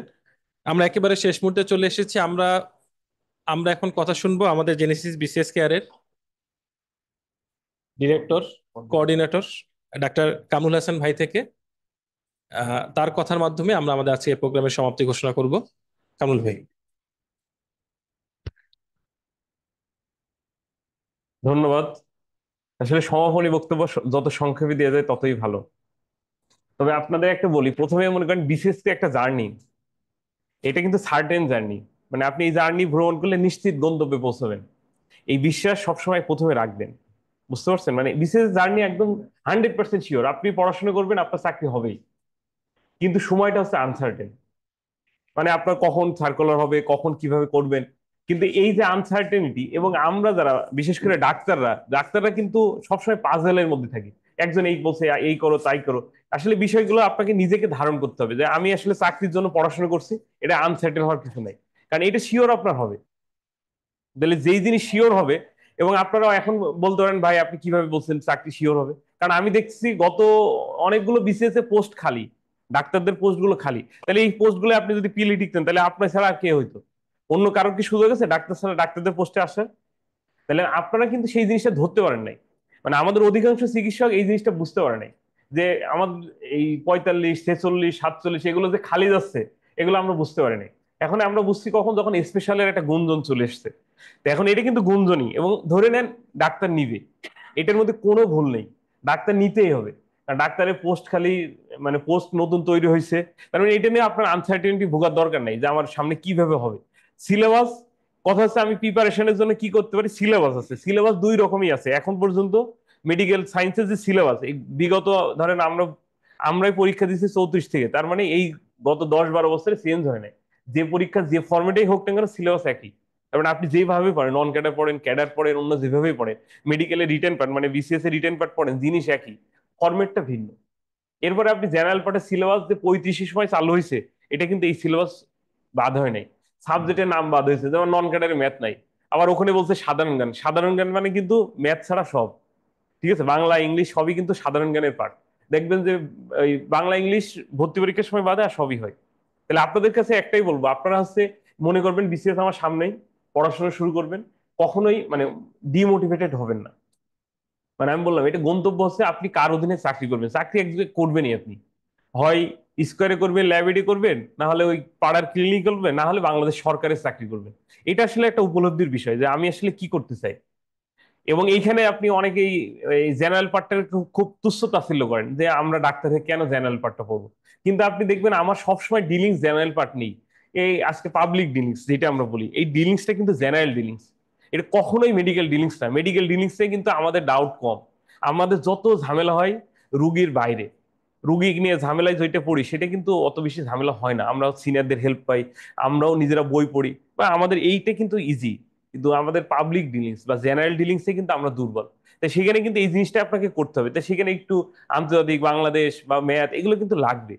এবং অনেকেই ম্যাথ ইংলিশ এগুলো নিয়ে কোশ্চেন করে, আপনি সব সব সময় করে আসছেন কি ইংলিশ ভার্সনে পড়াশোনা করে আসছেন, এটা দুর্বল হওয়ার কোনো কারণ নেই। এরপরে আপনি আছে ম্যাথ, ম্যাথ আছে ক্যালকুলেশন, আমরা ডাক্তাররা যেভাবে ক্যালকুলেশন করতে পারি পৃথিবীর কোনো প্রফেশনে এটা পারবে না। কারণ আমাদের প্রত্যেকটা আপনি বলতে পারেন মুখস্থ রে ভাই, তা না, আমরা সবগুলোই ক্যালকুলেটিভ, প্রত্যেকটা রুগী ইউনিক, এবং এই ক্যালকুলেশনই তো এটা, এটাই ম্যাথ, আপনি এর বিষয় কিছু না। তাহলে এখন আপনাদের বলবো যে আপনারা যারা এখন আসছেন এখানে 47 কেউ দিচ্ছেন কিনা, তাদের এখন উচিত আছে 47 কিভাবে টিকবেন সেই চেষ্টাটা করা। মেডিকেল পার্টে কি আসছে, বই আসছে, সলভ হচ্ছে, এগুলো দরকার নেই, আপনার সেটা সার্কুলার দিলে দেখা যাবে। এরপরে আর কেউ এখানে নন ক্যাডারে পরীক্ষা দেবেন কিনা, এটা সবারই দেওয়া উচিত, যারা আবেদন করছেন এটা সবারই দেওয়া উচিত, একটা পরীক্ষা হবে, দিবেন না কেন? চাকরিও তো ভালো, একের ক্যাডারের মতোই, শুধু নামে নন ক্যাডার, থাকবেন ঢাকায়, এও ভালো চাকরি, এখানে সব সুবিধাই আছে, তাহলে এটাও খারাপ কিছু না। সিলেবাসটাও সেম, একই, প্রস্তুতি একটা আগে হয়ে যাবে। যারা নন ক্যাডারে পড়ছেন তারা মনে করি একটু মানে স্পেশাল আসলে তাদের জন্য একটু ইজি হবে আর কি। এরপরে আপনি কোন কোশ্চেন ব্যাংক পড়বেন, কোনটা কি করবেন, একটু ওয়েট করেন রে ভাই, আপনাদের জন্য আমরা আছি, বিশ্বাস রাখেন, আপনাদের এই আমরা সবসময় থাকবো, আগেও ছিলাম এখনো আছি। আপনাদের কোশ্চেন মানে করেন ওই যে সোয়ান যেটা বলছে সলভ করা লাগবে, আপনাদের জন্য আমরা রেডি হচ্ছি। এইটাও যে এত শর্ট টাইমে রেডি হচ্ছে মানে আমরা ভবিষ্যৎ দেখতে পাচ্ছিলাম অনেক আগে, এই জন্য আমাদের রেডি ছিলাম বলে আপনারা পেয়ে গেছেন বইটা, মেডিকেল পার্টের বই। আর জেনারেল তো আমরা সবসময় রেডি থাকি। তাহলে এখানে সবকিছু আপনারা পাবেন, একটু ধৈর্য ধরবেন, সার্কুলারও আসবে, সবকিছুই হবে। এখন যারা 47 দিবেন 47 পড়বেন, যারা নন ক্যাডার আছে তারা নন ক্যাডার পড়বেন, এবং পড়লেই লাভ, সেটা যে ফরম্যাটেই হোক। এবং সবসময় মনে করবেন এইটা হচ্ছে আমরা বলি কেউ রিজিক বলে, কেউ কপাল বলে, ভাগ্য বলে, চাকরি জিনিসটাই তাই, মানে আপনি যে কাজটা করছেন এটাই বাস্তবে শেষ পর্যন্ত গন্তব্যে পৌঁছাবেন, সময়টা লাগবে।